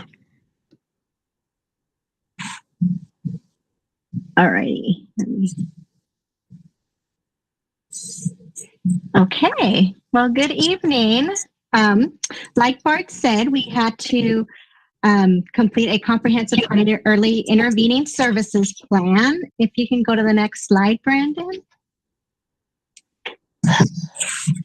And what that means is that under the Individuals with Disabilities Act, every year they look at our data. And unfortunately, it's lag data. This is 2018-2019 data that really tells us tells the CDE if we are disproportionate in over-identifying students from a specific ethnic or racial group in special education in general, special education within a specific disability category, disciplinary actions, or more restrictive environments. The CDE creates a threshold, and from that threshold, they look at our data. And every year when they look at it, if we are consistently over the targets over 3 years, then we are considered significantly disproportionate. Okay, Brandon? So in February of 2020, the district was notified by the CDE that we were found disproportionate in the area of discipline of African-American students with disabilities. So this meant we had to create a plan, and 15% of our IDEA special ed funds, which are our federal funds that we receive to service our students with disabilities, is required to implement this plan. And based on our calculations, it would be about $500,000. And this is a 22-month cycle plan. So these actions will be for the next year and a half or so. Okay, next slide. So our journey began in February when we received the notice. We had to submit what's called an assurance that we received and accepted, and we were required to submit this plan. We identified a leadership team, which consisted of cabinet members, so Dr. Bowers, Dr. Fries, Julie Utzler, since this is under discipline, she was part of our leadership team, and myself.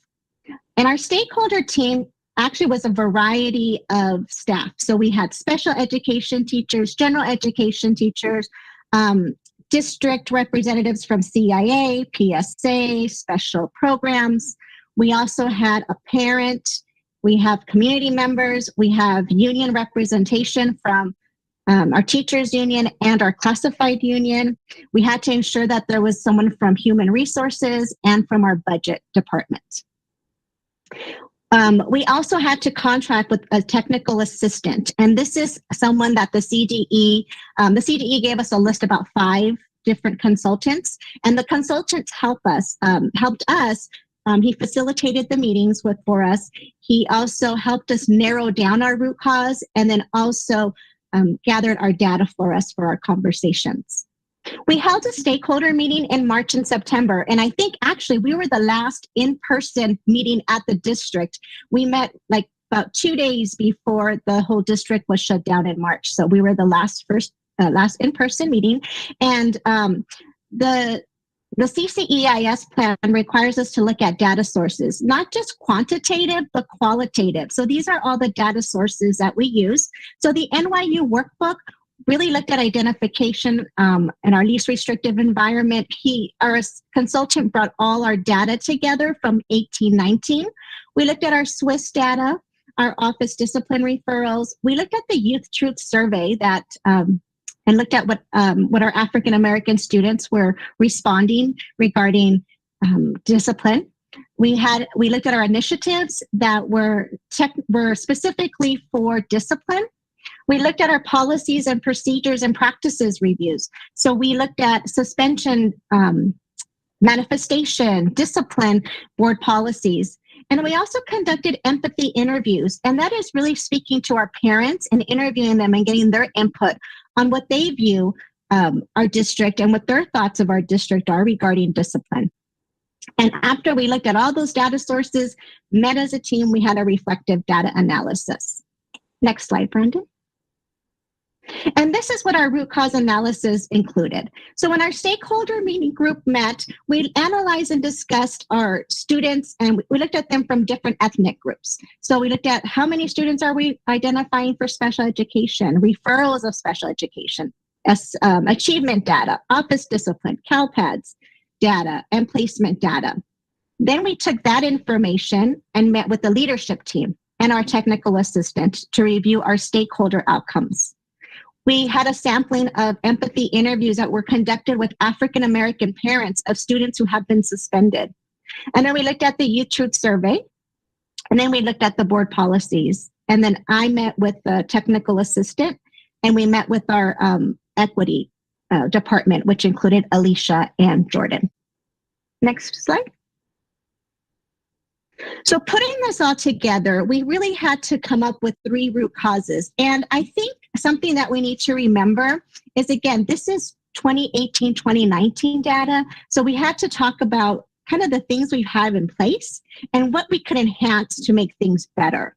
So one of the root causes was that the district does not have a consistent preventative system nor define MTSS structures to address social, emotional, and externalizing behaviors.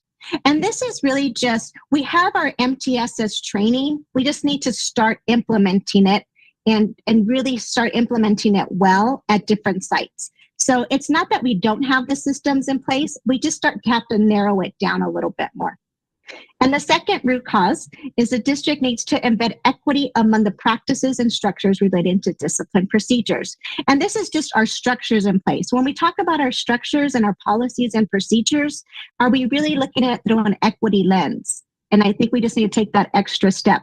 We had a great presentation from our equity design team. So they laid down the foundation. We just have to strengthen that and move the next step.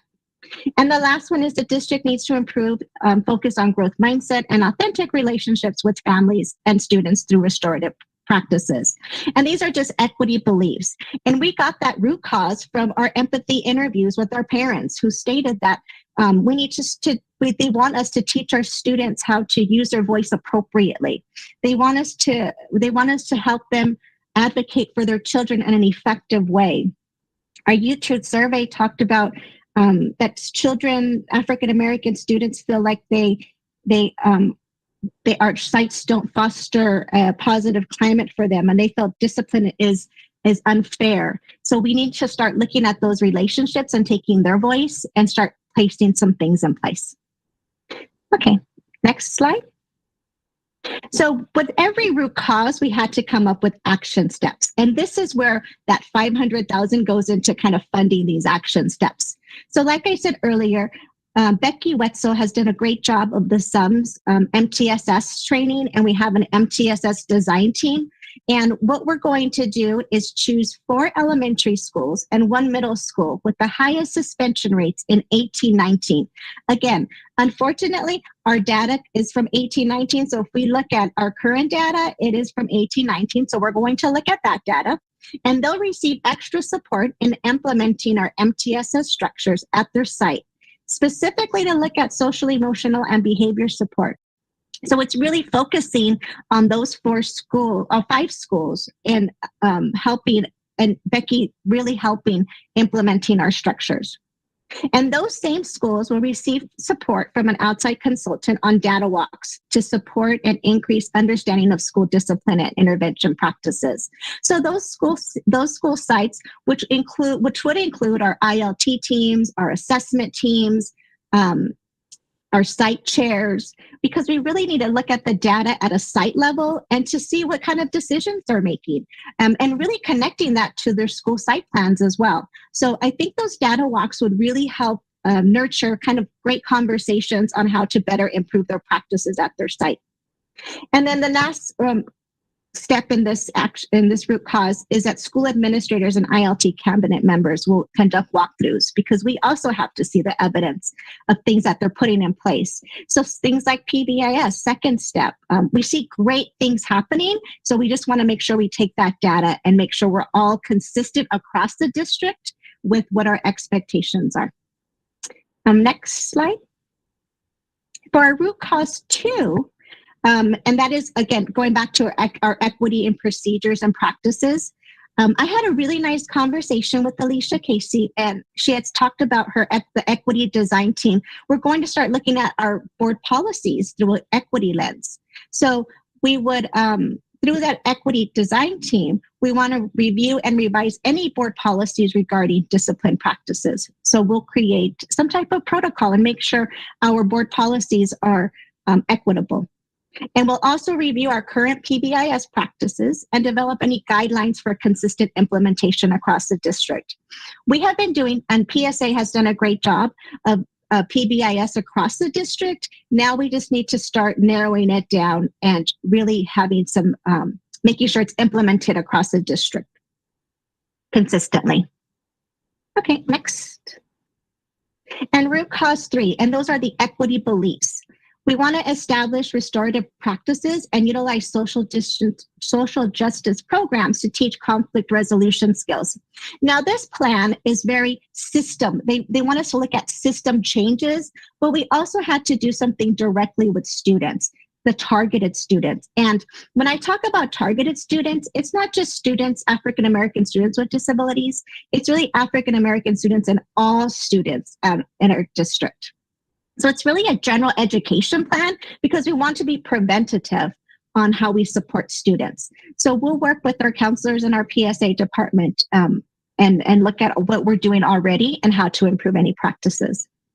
And we want to ensure school-wide implementation of our African American Advisory Council to build our parent and community partnerships to target supports of African American students. And again, we have our AAAC, but we probably need to enhance it and make sure we have it at all sites, because we do have a strong population of parents who really probably want to use their voice, and for us to build those partnerships with them in our community. Next slide. And part of the plan is also connecting it to sustainability. We are hopeful that eventually we will not be in significant disproportionality, and special ed will keep those 15% of that fund. So we had to make sure that after this is all done, after the 22 months, and they review our data again, let's hope that we are out of this system. And so we had to make sure that we were able to continue our hard work. So what we did is we looked at our LCAP goals and how do we connect what we're doing, our action steps, to LCAP. So in looking at our LCAP goals, under LCAP goal 1, options and excellence, with an action, and our action item aligns with our multi-tier systems of support.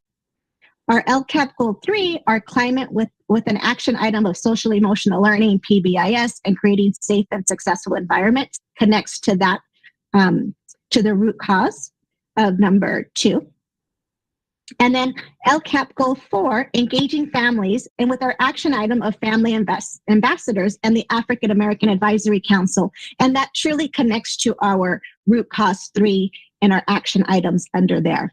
So we're hopeful that this plan will be sustainable after we're out of disproportionality. Next slide, Brandon.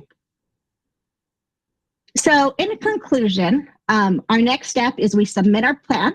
Actually, it's due today, so we submit our plan today for approval. The CDE looks at our plan, makes any revisions, asks us any questions. This plan incorporates all departments. It's not just the special ed department that needs to implement these, but all of ed services is really part of this plan. Again, it's a system change plan and changes in our belief structure, and includes deep work in equity. Especially in our practices and procedures. I think our district is forward thinking in what we're doing. We just need to make sure that we are implementing it, and then having the data to show that, because that's what we need to show is our data. And sustainability after the conclusion of the 22-month cycle.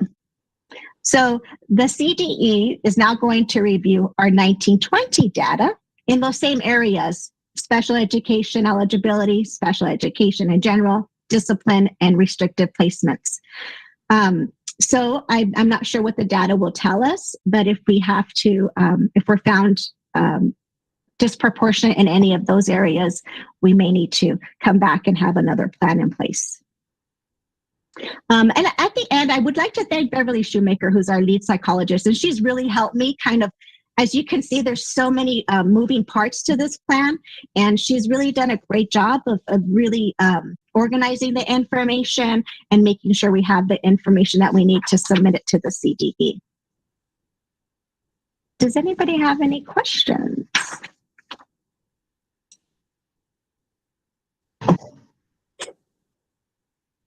I have a question. Is this part of the district dashboard, or is this a different element that they're looking at? Well, they do look as part of the dashboard, and they also will take some of our special education data as well. So it is one piece of the dashboard that they look at. And do you have to make improvements in all the areas, or can we just make improvements in some of the areas, and will that count towards positive growth? So we need to make our specific indicator is under discipline, but I think it will affect other areas that we could be at risk for being significantly disproportionate, because if we truly put our MTSS processes in place, we would probably see a decrease, more intervention in general education for our students, to be in less restrictive environments and to not be as readily referred for special education. So it's really laying that intervention foundation. So I'm hopeful that, our plan includes kind of all four areas.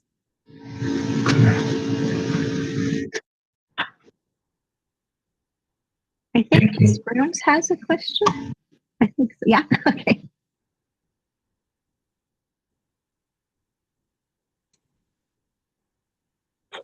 Ask, have you already compared the data to subsequent periods that you have? Can you clarify that? So this was from year 18-19. So have we or was it 17-18? Oh, so compared it from 17-18 to 18-19. We are definitely decreasing. So in the last 3 years, so the threshold is 3, and it's a definitely complicated formula. And I know they compare us to state data. We definitely are decreasing, but we haven't met that under 3 threshold. So I think in 15-16, we were probably like at 3.62. Then we were like at 3.42. And I think we are like at 3.2 right now. So we're still over, close, but we still have to be under that 3 threshold. So we are making improvements from 15-16 to 17-18 data. Okay, but I'd like to see also us look at it for the following year. I know we can't take 2021 data and really use it for anything. We're going to throw that data out the window in terms of this process. But I'd kind of like to know that year by year when we go back into school next fall. I'm being very positive. We are going back into school next fall. But I'd kind of like to have an idea. Right. And, also with that, we do need to provide progress reports. So we will definitely give those progress reports to Dr. Bowers, who can then share it with you as well. So okay, great. Definitely we'll give those data reports. Yeah, we have to submit towards our action items, and we have to submit fiscal budget reports too. Okay, thank you. The CDE.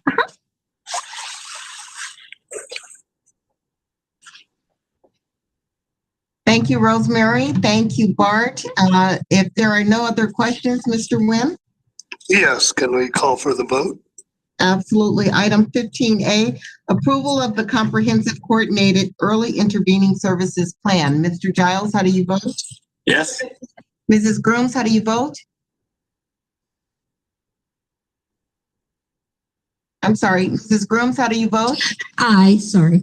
That's okay. Ms. Price, how do you vote? Aye. Mr. Teepee, how do you vote? Aye. Mr. Nguyen, how do you vote? Aye. Thank you very much. Item 15A passes on a vote of 5-0. Moving on to 15B, the adoption of resolution number 2020-2111, approval of a renewal petition for iLead Lancaster Charter School, grades PK through 8. Do I have a motion? So moved. Moved by Second. Ms. Grooms, second by Sandra Price. Conversation. Thank you very much. Mr. Hoffman, I'm not sure if you wanted to introduce Dr. Goins, but I know that he does have an executive summary of the review process. Yes, Dr. Goins has been involved along the way, and you've heard many reports from him. So I'm going to ask that we acknowledge Dr. Goins at this time. All right, Jordan, you're moved up to panelist. Thank you very much. Hey, Brandon, can I get the ability to share as well?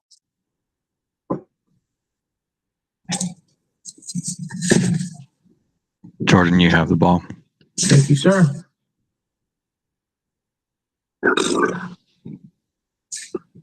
All right, is everybody able to see my screen yet? No, you can't. Sorry. Okay, so everybody can see my screen now, correct? Yes. Okay, awesome. Yes. We get to presentation mode. Okay. So first, we're hoping that everybody's doing well. I know my department made it a point to me this afternoon to make sure that I wished everybody a happy holidays and prosperous New Year's, and that we are all looking forward to getting as far away from 2020 and into 2021 as possible. So we're really looking forward to seeing that. We're hoping that that everybody's looking the same. The purpose of this presentation is to provide the board and the community a staff report of the findings for iLead Charter Schools renewal petition. You'll recall that iLead provided their provided their own report on November 17th, and we're getting into tonight you're going to hear our recommendations coming from the staff. The way we have structured this particular presentation is in such a way as to offer the criteria for renewal and then to show how iLead performs compared to the criteria provided by the state in terms of academics, and based upon the actual criteria that we've already presented to you, and let you see how we're actually looking at this at the school. So before we get started, I wanted to be clear about something, and that's that when we are providing our findings, we are providing our findings compared to the criteria provided by the state. I wanted to make sure that was very clear. In terms of academics, we're obligated to provide side-by-side data to the state. So when we look at data, you will be seeing some of that data that's going to be provided in isolation and showing iLead is just in their own improvement journey. And you're also going to see it as they are compared to the state and where they are looking in terms of their academic situation in terms of the state. So I wanted to make sure that was very clear. So to begin, we're going to start off with our first criteria. I just wanted to remind you all, we did start off last time around. I told you that our first criteria that iLead is that we look to when we're looking at our renewal petitions is going to be set in such a way that we look at sound educational program to ensure that the school does have a sound educational program, as well as making sure that they have a comprehensive description of the 15 elements that were required for charter petitions. We provided you the information as to what these 15 elements were, and we actually provided you a list of all of those pieces, being a description of the educational program, measurable student outcomes, methods for measuring student progress, et cetera, et cetera, et cetera. All of this is provided in the report that's been provided to you as of about a couple weeks ago. The other piece that we look to with this is the signed affirmations, and all of this is found and provided for through Ed Code 47605 and Ed Code 47606B. So I wanted to make sure that was clear. So this is how we look at iLead in terms of this, and this chart that you see on the side actually provides you a list of all of the findings and where we see and where they fell in terms of their petition. as well as in terms of their academics. And we're going to go over this in detail throughout this presentation. So we just wanted to make sure that you had everything in a summary chart that actually puts everything in perspective. So we do look at sound educational practice. So we do have about 5 findings that come into this particular evaluation. For this portion, for criterion 1, again, there's 3 criterias. So this is criteria 1. We're going to provide the findings for you here with this. So to begin with here, when we look at the first criteria, we're provided with these 5 main findings. The first that I wanted to mention was that it was determined that the petition included a description of a sound educational program for students enrolled in the school. So, which means that there is evidence-based understanding that the work that they are planning on doing and planning on continuing is effective in the evidence. So it's an evidence-based practice that they're looking to implement, and they do utilize project-based learning. They do that kind of work, and they also have a heavy focus on social emotional learning as well. So that is those are both evidence-based practices that we know work with students throughout the educational system. The second finding was that the petitioners are demonstrably likely to successfully implement the proposed educational program, meaning that we do believe that they are capable of being able to implement a PBL and a PBL program along with a heavy focus on SEL, social emotional learning. The next finding was that the petition does contain an affirmation of all specified insurances. It's just documentation that they've signed off on, and that we know that they are good to go with that.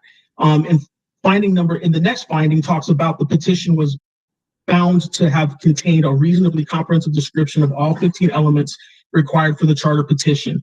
So that was also present. We had various staff go through the petition to be able to ensure that that was the truth, that was how that was. So the first item that you see on this document, that you see on this chart, says finding number 1, says charter school performance, and it says charter school performance level was low. So I wanted to go a little bit deeper into this, and this gets into criterion 2 even further. But it is important to note this finding notes that iLead had a charter performance level of low, which means that the charter school has received the 2 lowest performance levels school-wide on all state indicators included in the evaluation rubrics for which it receives performance levels, and that for all measurements of academic performance, and that's academic performance, the charter school has received the performance levels school-wide that are the same or lower than that of the state average in the respective years. You will also recall, and that I brought this up at the last meeting when I went over our process, that Lancaster School District's Board of Trustees may renew a low-performing charter school for up to 2 years if it makes both of the following written factual findings. The first one being that the charter school is taking meaningful steps to address the underlying causes of its low performance, meaning that they're putting together a plan that's going to be effective, that has the likelihood of being effective in being able to create increases. And the second one being that until June 30th, 2025, and this has a period of time set to it, so in 2025 the sunsets, the board can consider and shall consider whether there is clear and convincing data demonstrated by verified data showing that the charter school achieved measurable increases in academic achievement as defined by at least 1 year's progress for each year in school. So making sure that they are consistently making some type of academic gains for their student population. So those are 2 pieces that we're allowed to consider in terms of this renewal. So moving on into criteria 2, this is going to go a little bit deeper into that section. The charter school status, you'll recall that I spoke to you and I provided a little bit of instruction on the fact that there are 3 different performance rankings. With this, and this is all based upon new charter law, AB 1505 and 1507, that basically provide for this 3-tiered system of a high-performing school, which would provide for a 5 to 7 year renewal, a middle performing school that would either be provided with a denial or up to a 5-year renewal based upon their increased status, or a low performing school which automatically triggers denial unless there are specific conditions met that are verified by the district and the authorizing agency, and that obviously that measurable increases are experienced. And again, this is all in Ed Code 47607 C, 47607 .2A, and 47607.2B. This brings up the fact that authorizers must consider academic performance of the charter school on the state indicators located in the California dashboard. That's that dashboard that Mr. TP was talking about just a second ago. Like I said, under the system of a high-performing school can get automatically would get a 5 to 7 year renewal. A middle-performing school gets another 5 years, or denied, and a low-performing school would be denied unless they meet the criteria provided that we're going to go over with you in just a second. So, an analysis of the school-wide CASP English language arts data over a 3-year period from 2017 to 2019 showed progress, or school years 2017-2019 showed progress in ELA for all 7 student subgroups. 5 student groups increased significantly, 1 student group increased, and 1 student group maintained. iLead increased significantly in terms of their all student group, meaning that inside of this area, when we're starting to talk about their all student group, we saw consistent gains in terms of English language arts with their program. An analysis of the school-wide CASP math data over a 3-year period showed an increase in math on the California school dashboard based on the California dashboard for 4 of our student groups who increased significantly, 1 student group who maintained, and 1 group who decreased, and then another group that decreased significantly. The all student group as a whole, the student population increased. They increased in mathematics. So it's important to represent that their formative data reflects increases as well, and it was provided in the staff report of findings attached to your agenda. And in essence, iLead has demonstrated growth over the years in English language arts and in math as a whole. However, in math, we note that they have experienced some difficulties in terms of their student groups information, specifically with their English language learners right here, who decreased significantly in terms of math, and their white population who decreased in terms of their math as well. So this data right here provides you the information about iLead in reference to the state. So these charts show data pertaining to the state, and again, iLead has provided for increases. However, when we look to them compared to the state, specifically in terms of student groups, the state of California has outperformed iLead on relatively every level. This is where I want to reiterate that we are required to hold iLead comparable to the state based on the current charter law, and this is why we bring this up. We have to show this data. So you'll see here in this particular chart, iLead 2019, 87.1 points below standard. You'll see that the state of California was negative, or was 47.6 points below standard. So both the state and iLead were, in the terms of African Americans, in terms of their all student group, the state of California was 3.5 points above standard, whereas iLead was 63.9 points as a whole below standard.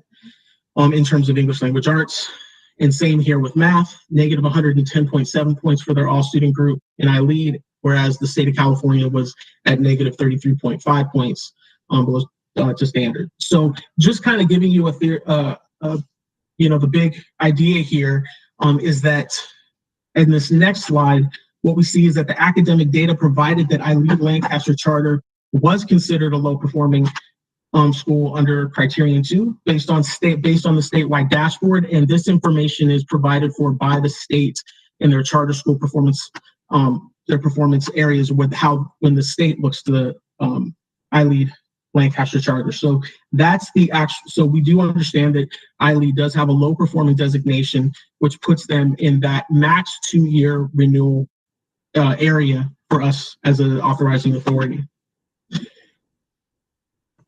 So the third criteria speaks to the school's enrollment and dismissal practices and governance factors as well. We did note that criteria 3 provides that we evaluate the petition, whether the petition has any discriminatory practices provided to it, if there's anything discriminatory in terms of enrollment for students. We did note that with this particular situation that iLead has, in terms of enrollment, come closer to the Lancaster School District in terms of enrollment demographic. So this is the confirmed enrollment iLead Lancaster charters since the previous renewal of iLead. So this is what the demographics look like from for the previous 5 years. It was noted that there is a significant increase in the socioeconomically disadvantaged student group. Lancaster School District currently has a socially economically disadvantaged student population of 89%. So that they are getting closer. They're not quite to where we are in terms of our particular population, in terms of SED, but many of these other student groups are approaching very close. I can tell you our English language learner population is close to about 20%, whereas they're 6%. But neither here nor there, they've been getting closer to our population statistics over time. Also provided in this is going to be their projected enrollment over the next for the next 5 years. You see that between 2021 and 2026, they stick around between 815 to 830 students. We noted that the dismissal practices for the school were in line with expectations. So there was nothing there for us to find as being discriminatory or problematic. So in terms of finance and operations, the petition included an audit reports for the fiscal years 2018-2019 through 2019-20 school years, or fiscal years. The audits indicate that iLead ended 2019-2020 with a positive fund balance of over 1.2 million. The auditor's opinion expressed in the independent auditor's report for this period for the iLead Lancaster financial statement resulted in a presently fair opinion with no findings for the year ending June 30th, 2019, which meant that financially they're in good order. After review of the independent audit, it was found that the required 3%, which would have been about $172,000 in reserve that would be needed in order for iLead to remain solvent, is exceeded by that 1.2 million. So they are definitely able to remain solvent. Both Ruby and I went over this information just to ensure that this was culpable and that it was correct. It was also observed through a review of the financial statements that even given the questionable nature of the coming school years at the state level in the information that we're getting ready that we're having to go through, that they have enough in reserve to remain solvent for at least a 3-year period. So we do know fiscally they're a solvent district, right? They're a solvent school right now. So with all of this said, that was a lot of work and a lot of talking, and my mouth is very dry right now. The staff recommendations for this particular renewal, we are recommending that Lancaster School District authorize iLead Lancaster Charter for a period of 2 years to begin on July 1st, 2021 and ending on June 30th, 2023. And the reason it's the 2 years is based upon the academic data that was provided for you earlier. That is the max that we can authorize for based upon the low performing designation. And we recommend authorization based upon the following stipulations. The first being that iLead needs to improve their charter school status to a minimum of middle performance classification identified by the California Department of Education. So that one document that I showed you that has iLead as a low performing school or low performing academic designation needs to become a middle performing classification, and that iLead will be required to submit an improvement plan to Lancaster School District by February 15th, 2021. However, we already know that this is in the works, if not already complete at this particular point. They've provided a pretty significant improvement plan within their last few documents and in their petition as well. So they just need to formalize that and make sure that gets to us into the Department of Special Programs department so that we can move forward.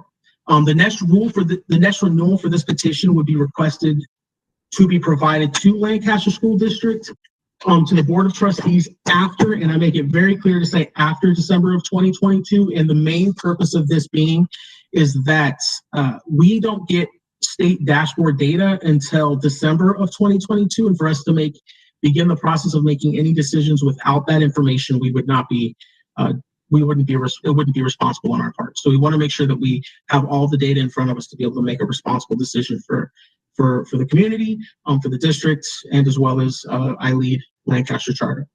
So with that said, sorry for the length of the presentation. Are there any questions that I might be able to answer?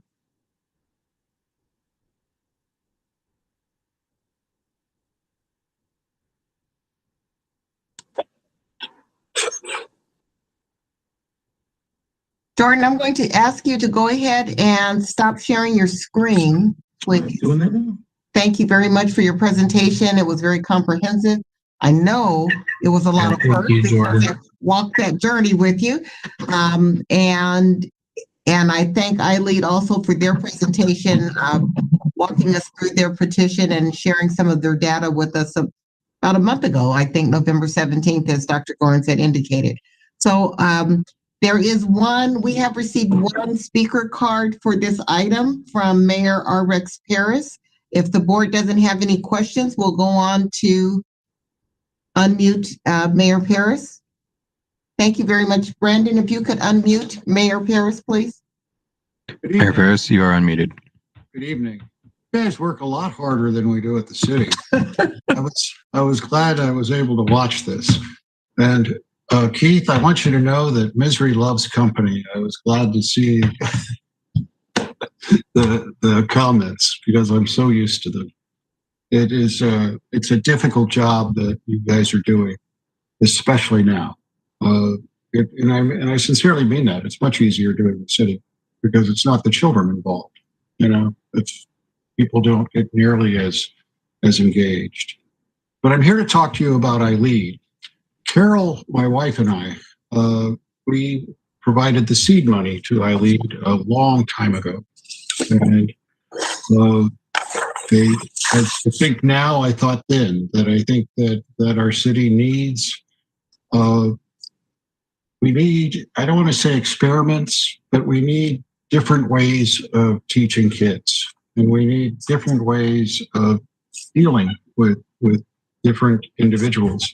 And I think one of the few good things that have come from COVID is that we're seeing that. We're seeing that some children performed incredibly well without being in the classroom and all of the pressures that come with that classroom. I think that iLead is another example of that, where they really pay attention to the social development of the child. They have, for whatever reason, have found the energy and commitment to visit every child's home and visit the parents of every child, which I think is an incredible undertaking, because we know statistically and from the research that improves the education of the child demonstrably. I'm very proud of what they've done, in spite of the low rating. I think that we have a very unique demographic in our city. It's a very broad demographic. And, as you know, with charter schools, parents walk with their feet. They don't like it, they leave. And a significant number of those parents choose to stay with them. I'm really happy to see how well the district is working with it. I think that charter schools cannot achieve half of what they're capable of if they don't have that district partnership. iLead absolutely has a partnership with the city, and we will do whatever we need to do to make them successful. And I think that if you approve this 2 years from now, we're going to see substantial improvements, because we've already seen improvements. And, the problem with any measurement, it's an estimate. It's never accurate. And when you look at it by the class, that I don't know that that's the best way to measure. But when you look at it by the individual, what we're seeing is every individual student that is there for over a year starts making great progress. Now, if we could speed that up so that they start making that progress after being there a month, obviously we're going to have a much better result.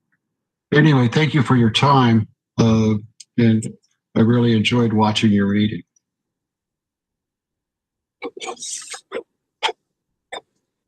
Thank you very much, Mayor Paris. Mr. Nguyen, that concludes the information that we have, unless the board has questions. Any comments from the board? Great presentation with Mr. Goins, and I like how you tied it in with the regulations that we have to look at as a school board. So I appreciate that. I like how they are actively working to bring in a diverse group of students and to improve in all areas in their program. So it's good to see that. And thank you to Mr. Rex Paris for his comments.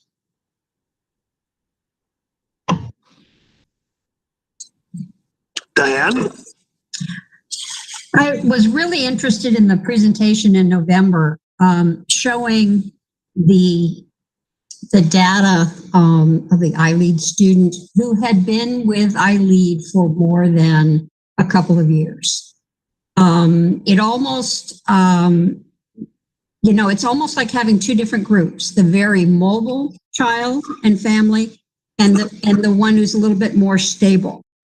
And I believe that, speaking from experience, stability of not moving around from one school to another is really critical. And maybe this, having different options to choose from better suits the student and or the family and all the other issues that are happening at home.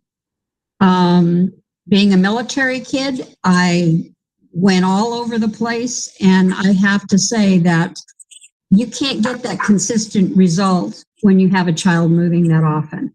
So I did really like having that data. In fact, I'd like to see it for our own district, to see the difference and show our staff the good work that they're doing over time. That's, I think, what's really important for all of us. But I wholly support this application, and I thank everyone for all the work that they've done to prepare it.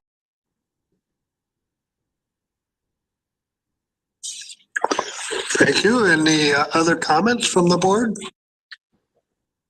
With that, Michelle, I guess we are ready for the vote. No. I'm trying to get there. Sorry, Sandra, go ahead. Hi, Dwayne. I appreciate what Diane said. I was also a student who moved a lot, and it's very difficult. It was very difficult on my brothers. One of the criteria for looking at distinguished schools in the state of California is that you look at the cohorts, the kids who have been there from the beginning, who have been together. And one of the things that we do that's just so frustrating with education is this yearly testing, because if the child hasn't been there to get the basics at that site, why do we punish that site when he doesn't do as well in fourth grade? The whole thing with changing every year. And so I do like the fact that the school has, when you look at their cohorts over a certain couple of years, the same way that I look at our schools, not the kids that are in and out, but the children who are there, that we can say we actually were able to give them the support that they needed. So looking at that and looking at their plans for, success and to increase, I kind of appreciate what they're trying to do. And Jordan, thank you so much for your presentation. I know that was a lot of work, and hopefully some of those things you've learned you can use with us. I don't know. I feel like we're all working triple time. So thank you.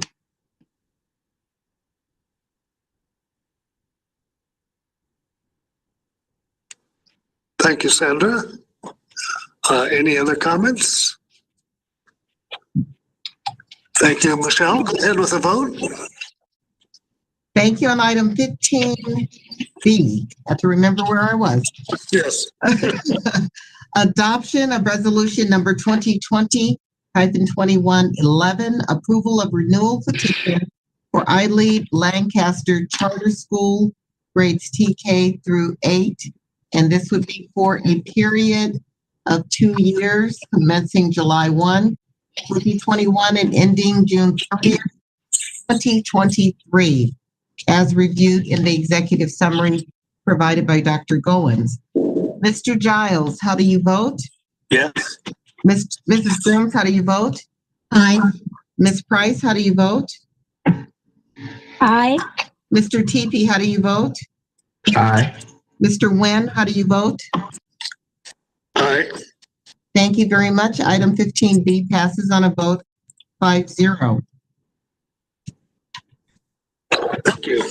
Thank you very much. Moving on to the consent agenda items. for the superintendent. Those are items 16A through 16D. Do I have a motion? So moved. Second. Moved by Ms. Groom, second by Keith Giles. Would you like to take all of these 4 items at one time for approval? Yes. All right, there's a yes. I think we should. Is there any comments? Well, we need to thank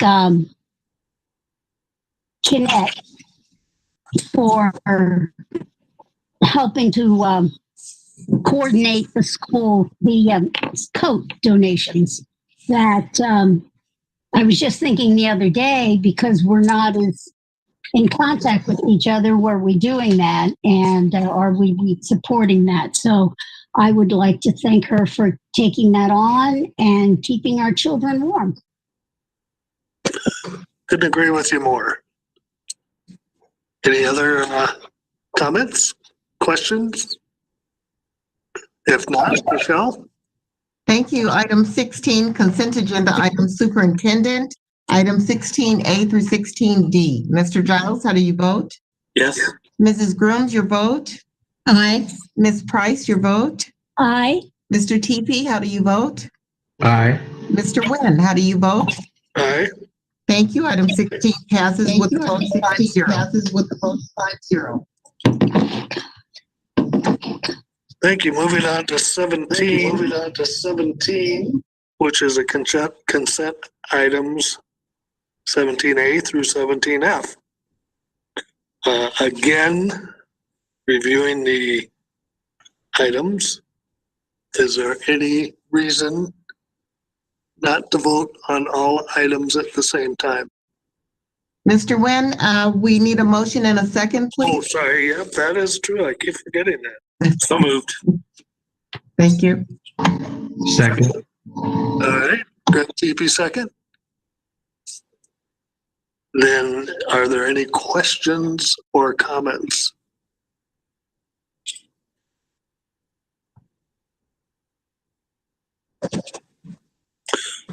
No comments or questions on 17A through 17F?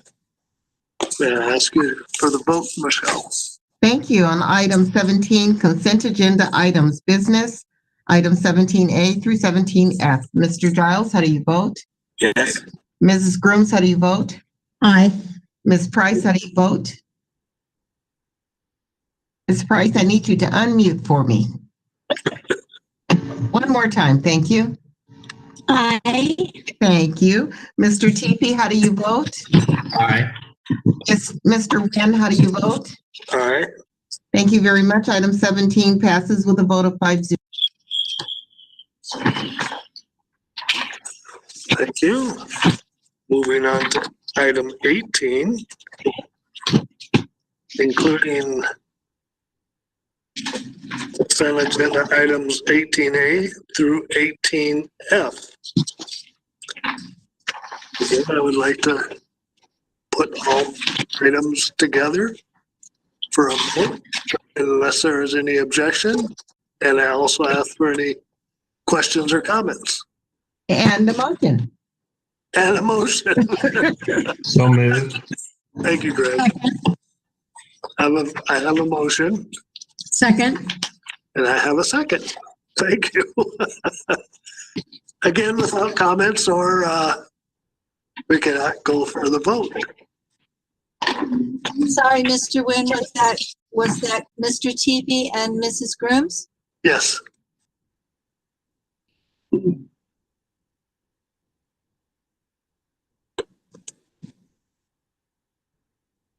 Well, no comments, no questions. Michelle, may we have the vote? Thank you. Item 18, consent agenda items, educational services, 18A through 18F. Mr. Giles, how do you vote? Yes. Mrs. Grooms, how do you vote? Aye. Ms. Price, how do you vote? Aye. Mr. TP, how do you vote?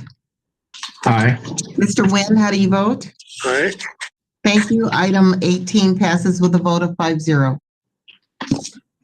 Thank you all. Item 19, consent agenda items. From the Human Resources Services, items 19A through 19E. Do I have a motion? So moved. Second. Greg and Keith.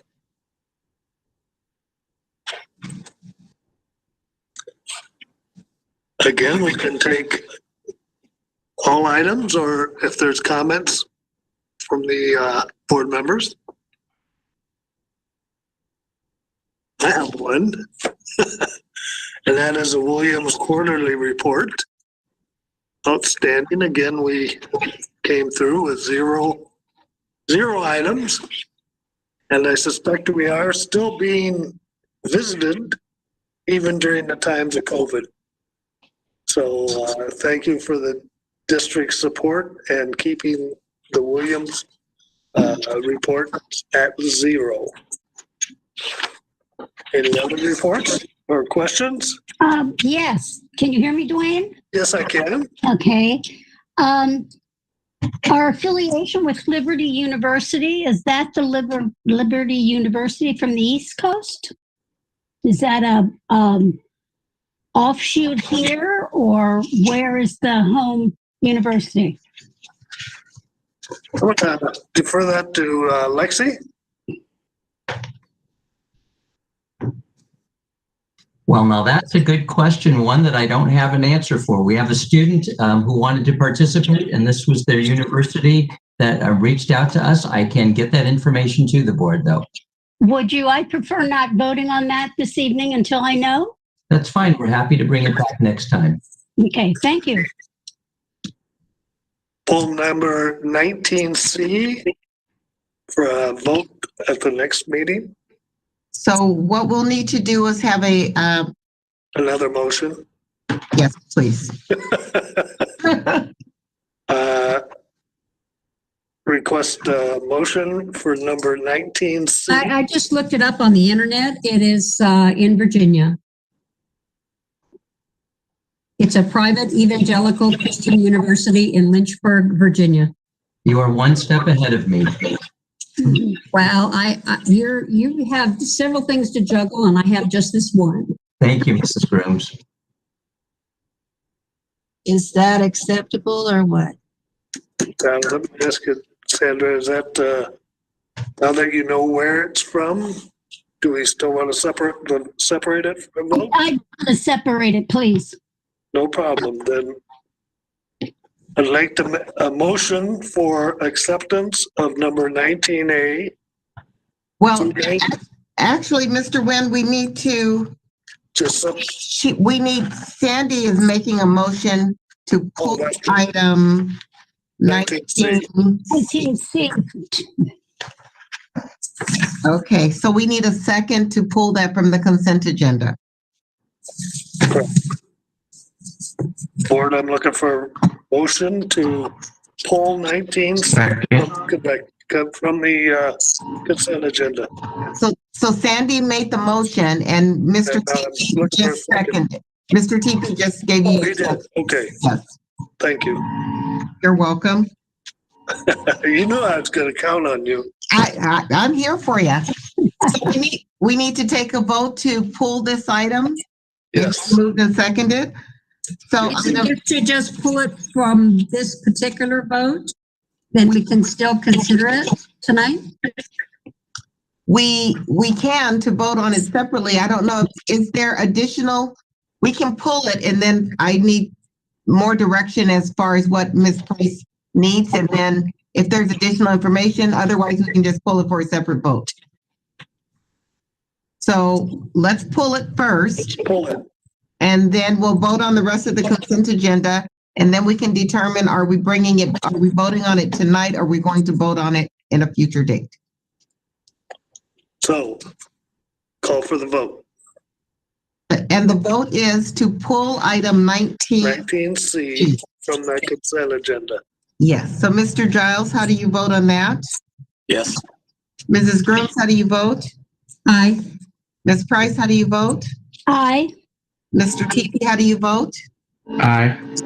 Mr. Nguyen, how do you vote? Aye. Thank you very much. Item 19C has been pulled from consent agenda items, human resources. So now we need to go back to your motion and your second on item 19 amended with item 19C being pulled. So we need to have a motion to approve consent agenda items 19A, 19B, and then 19D and 19E. So moved for the amended motion. Thank you. Second for the amended motion. Thank you. Thank you. And we can call for the vote. Okay. Item 19, consent agenda items, human resources as amended with the exclusion of item 19C. Mr. Giles, how do you vote? Yes. Mrs. Grooms, how do you vote? Aye. Ms. Price, how do you vote? Aye. Mr. Teepee, how do you vote? Aye. Mr. Nguyen, how do you vote? Aye. Thank you very much. Item 19 passes as amended. For item 19C, Ms. Price, would you like to discuss? Are we voting on this? Do you need more information, or do you just want a separate vote on this tonight? I would like to look at their program, their clinical psychologist program, and read a little bit about it. They're so far away, and we're more familiar with the universities that we partner with for our students. So I would like just some more information about their clinical programs. Could I add a little something? Sure. We all already approved on this same motion on 19D, the agreement with Nova Southeastern University.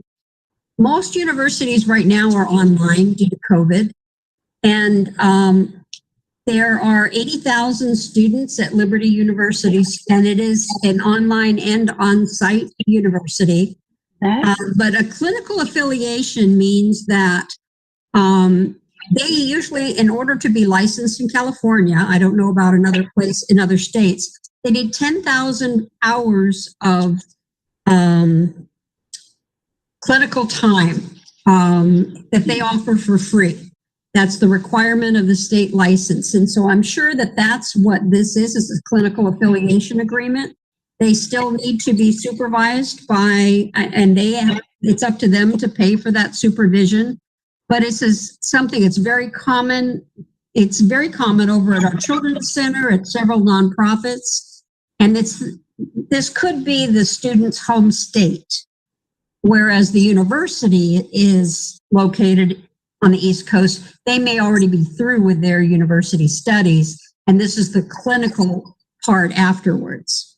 And Mrs. Grooms, you are correct in that we are seeing more and more students coming to special ed upstairs asking to participate in some affiliated services in order for them to be certified out of state, because so many programs are now offered online. So we are seeing more and more of that as opposed to all of the programs being local. And what I'm concerned with is that the new semester starts in January in most places, and if they don't have an agreement in place in time, often that this can impact their ability to have an instructor for this period.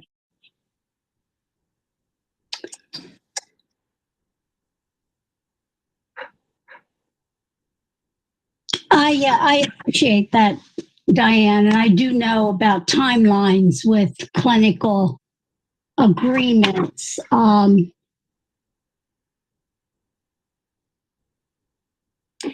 We can vote on that tonight. Thank you. I'm just leery of these universities that show up from Virginia and Southeastern University and some of these places I don't appreciate their tenants. I don't agree with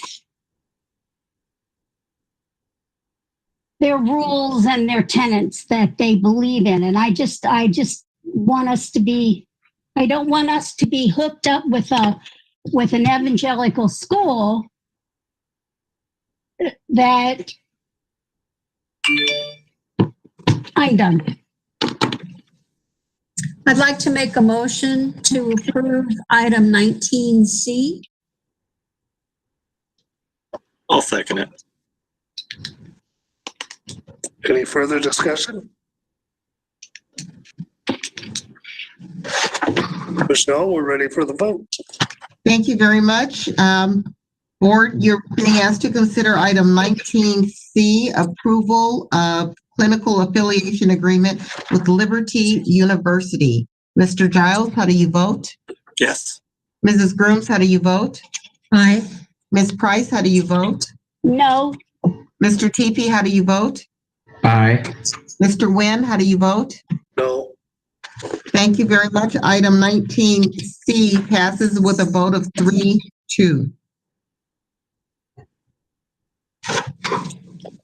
Thank you. We'll move on to number 20, consent agenda items for innovation and technology services.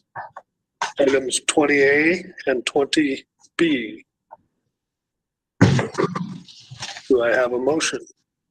So moved. Moved by Ms. Grooms, Second. second by Mr. Teepee. Any comments?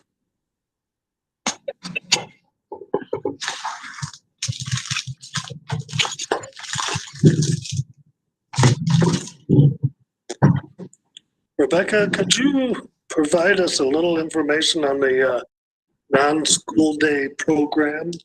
Sure. Actually, this is pretty exciting. This is our ACES program for a middle school, and right now they're doing online virtual clubs. The kids wrote letters of persuasion that they wanted to continue the clubs during the break.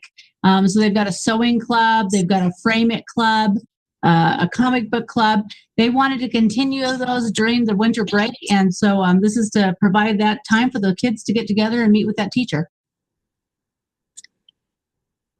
And this is a cost to the district, whereas the ACES is a grant, correct? Yeah, this is part of the ACES grant, yes. Okay. Any other questions, comments? With none, Michelle, may I ask for the vote?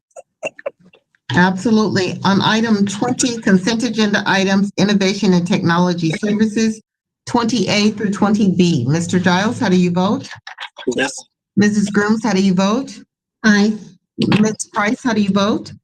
Aye. Mr. Teepee, how do you vote? Aye. Mr. Nguyen, how do you vote? Aye. Thank you. Item 20 passes with a vote of 5-0. Thank you. Moving on to 21, the legislative and policy discussion only.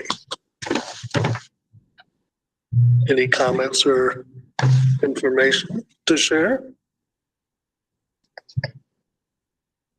As you can see, just bringing your attention to the fact that most of these are first readings or they are ARs, and then they would come back for your consideration next time as a second reading or be moved to forward for approval. So if you do have any questions, please feel free to connect with me and we'll be happy to get you additional information.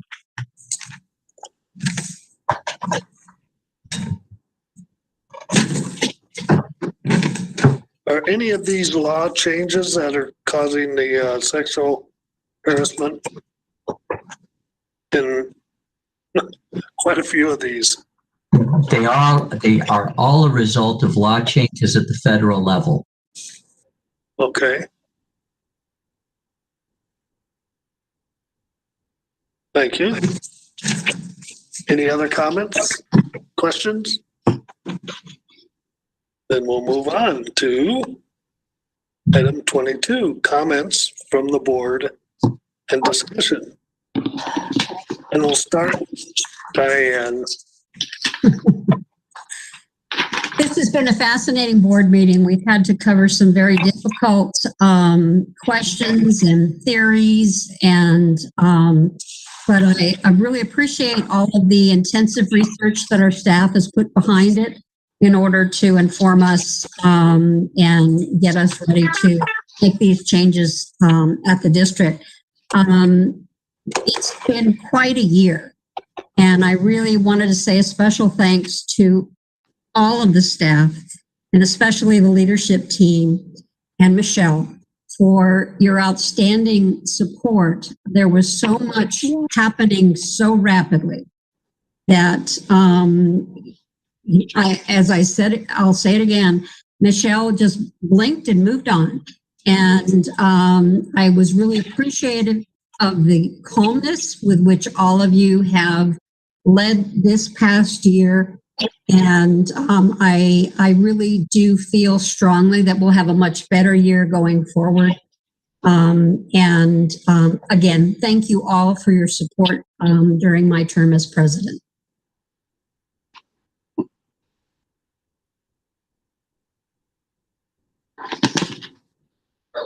Mr. Nguyen, you are muted, so we can't hear you. Thank you, Diane. We were pleased with your presidency for the last year. Trust me. Greg? Yes, I'd like to thank Diane for being an outstanding president in this past year. It was definitely a trying time, and I'm sure if you had a chance to pick any year, that would probably not be the one to pick. But you did an outstanding job, and thank you for leading our district during this time and helping us weather the storm. So outstanding job, great work. I like the presentations tonight. Great job with those.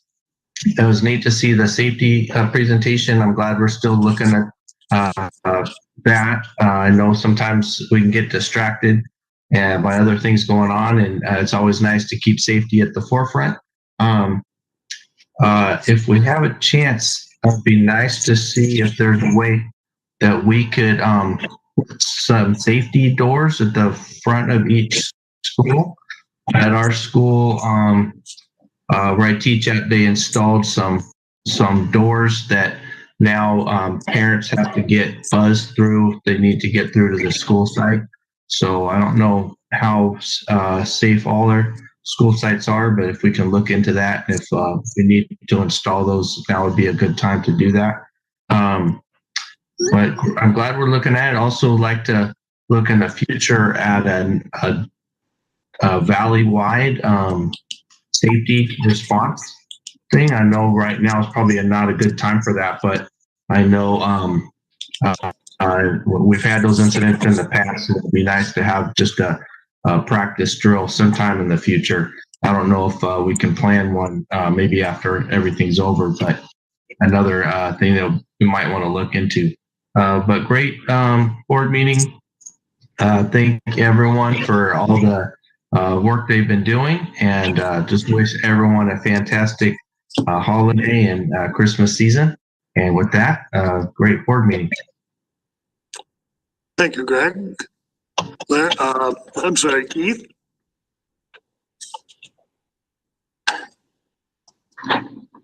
Well, thank you. And I do want to thank Diane for her year of service as our president. She did a great job, and I appreciate her leadership during this difficult time. And also congratulations to Greg and our new officers. I'm sure everybody's going to do a good job and continue to work together for the betterment of our district. I guess I want to also congratulate Dr. Bowers on her appointment to the AV Partners for Health I guess committee or board or whatever it is. I know that's going to be good for our district. I guess regarding the kindergarten teachers, and when I say kindergarten is terrible, I'm speaking as a parent. I think I'm the only parent of kids in the district, and it's terrible for my kids. My kids are having a hard time. And I hear from a lot of parents that their kids are having a hard time. I don't mean that our teachers aren't doing a great job. I feel for the teachers. I know these teachers are working hard. They're doing the best they can. And I've had some of these same teachers, our kids have had some of the same teachers before, and they're great teachers. But this whole distance learning scenario is really hard on our kids and our families. And it doesn't seem like our state and our city and our county is on the kids' side. So I feel like I have to speak out for the kids, because the pediatric doctors, the CDC are all saying the best place for our kids to be is in the classroom. So I'm going to keep saying that.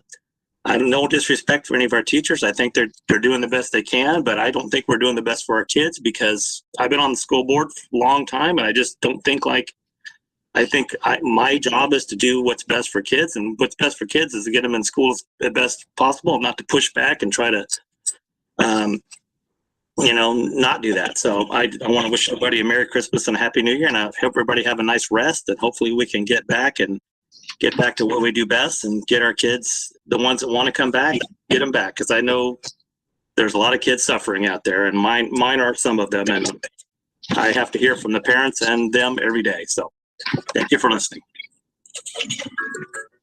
Thank you, Keith. Sandra? Well, how everybody's reports tonight were incredible and involved. And I want to make sure that we can get copies of those for safety and Jordan's presentation.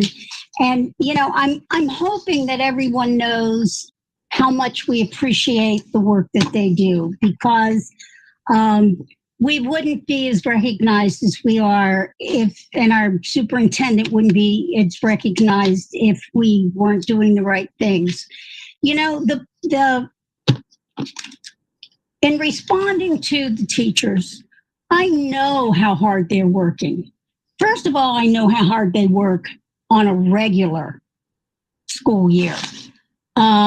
I've been there, I've done that. You couldn't wait for a holiday. Now, and I just think when my son came home today and told me that a man he worked with died, he was 54 years old, has a 9-year-old daughter, and it was COVID. And he went and got a test, and I suspect I should go get one.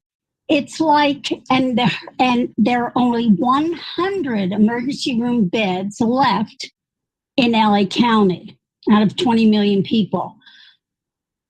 It's sad that we're inconvenienced, and it's certainly sad that this is going to be something different. My dog hates these meetings, by the way, you can hear her. But it is an unusual time. I'm hoping in my lifetime I never have to go through it again. And I just think we have to be more supportive of each other. It's not necessarily what was said here tonight, but what I hear locally. And to have people tell me that this is a hoax, and then to know that a little girl is not going to have her daddy come home and his wife is going to be by herself. So I know everybody's heart's in the right place. And you can tell everybody's heart's in the right place. If you had looked at the agenda tonight, you wouldn't have expected it would have been this long and involved. But please, everybody, take care of yourself. Matt's coworker didn't believe this was true, didn't take care of himself. Now he has a child without a daddy. So I'm not sure where we're going. I know having a vaccine is good, but we have a long way to go. And the only way we can do that is by being supportive and kind to each other, and not real sensitive, although I get very sensitive because this is starting to drive me just a little crazy. But I know this district worked so hard. Just look at the presentations we had tonight. And I want to thank Michelle for being such an incredible leader during this period of time. And Diane, your job as president last year, just amazing. You're able to balance more than one ball at a time. So thank you very much. Also, I'm not even sure you guys can hear me. Can you hear me? Because I only hear half of the meeting. You need to know there's a whole lot of laughing going on. You guys think things that are said are, I'm completely out of the loop because I'm only hearing half of things. So I think I may do what you do, Dwayne. I may just come and find a spot at the DO because I think my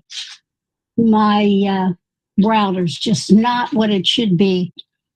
But golly, I care about you guys. I care about everyone in the district. And I am so sad that I haven't been able just to be in a room with you guys. And so please be careful. Please have a happy holiday and Merry Christmas and love your kids. Love each other. Merry Christmas and Happy New Year. Thank you, Sandra. Well, I'll echo everything said about Diane, except for the fact that she gave me the longest meeting of the year. and now everyone's going to blame me for it.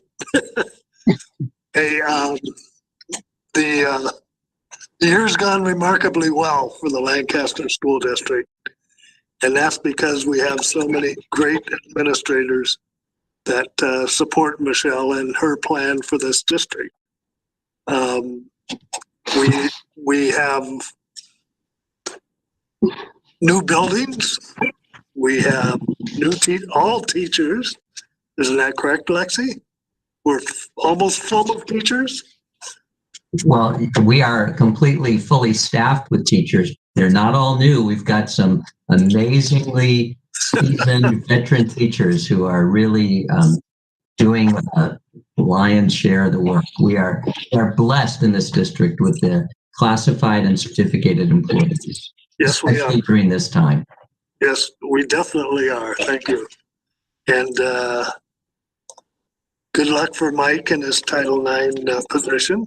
I know you say he's ready. He did it last year too, I think.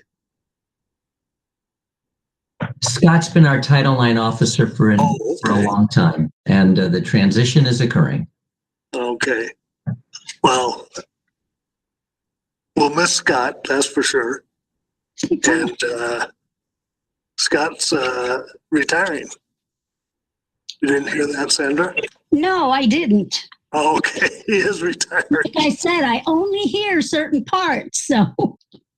Well, good, and but the district's done well over the last year.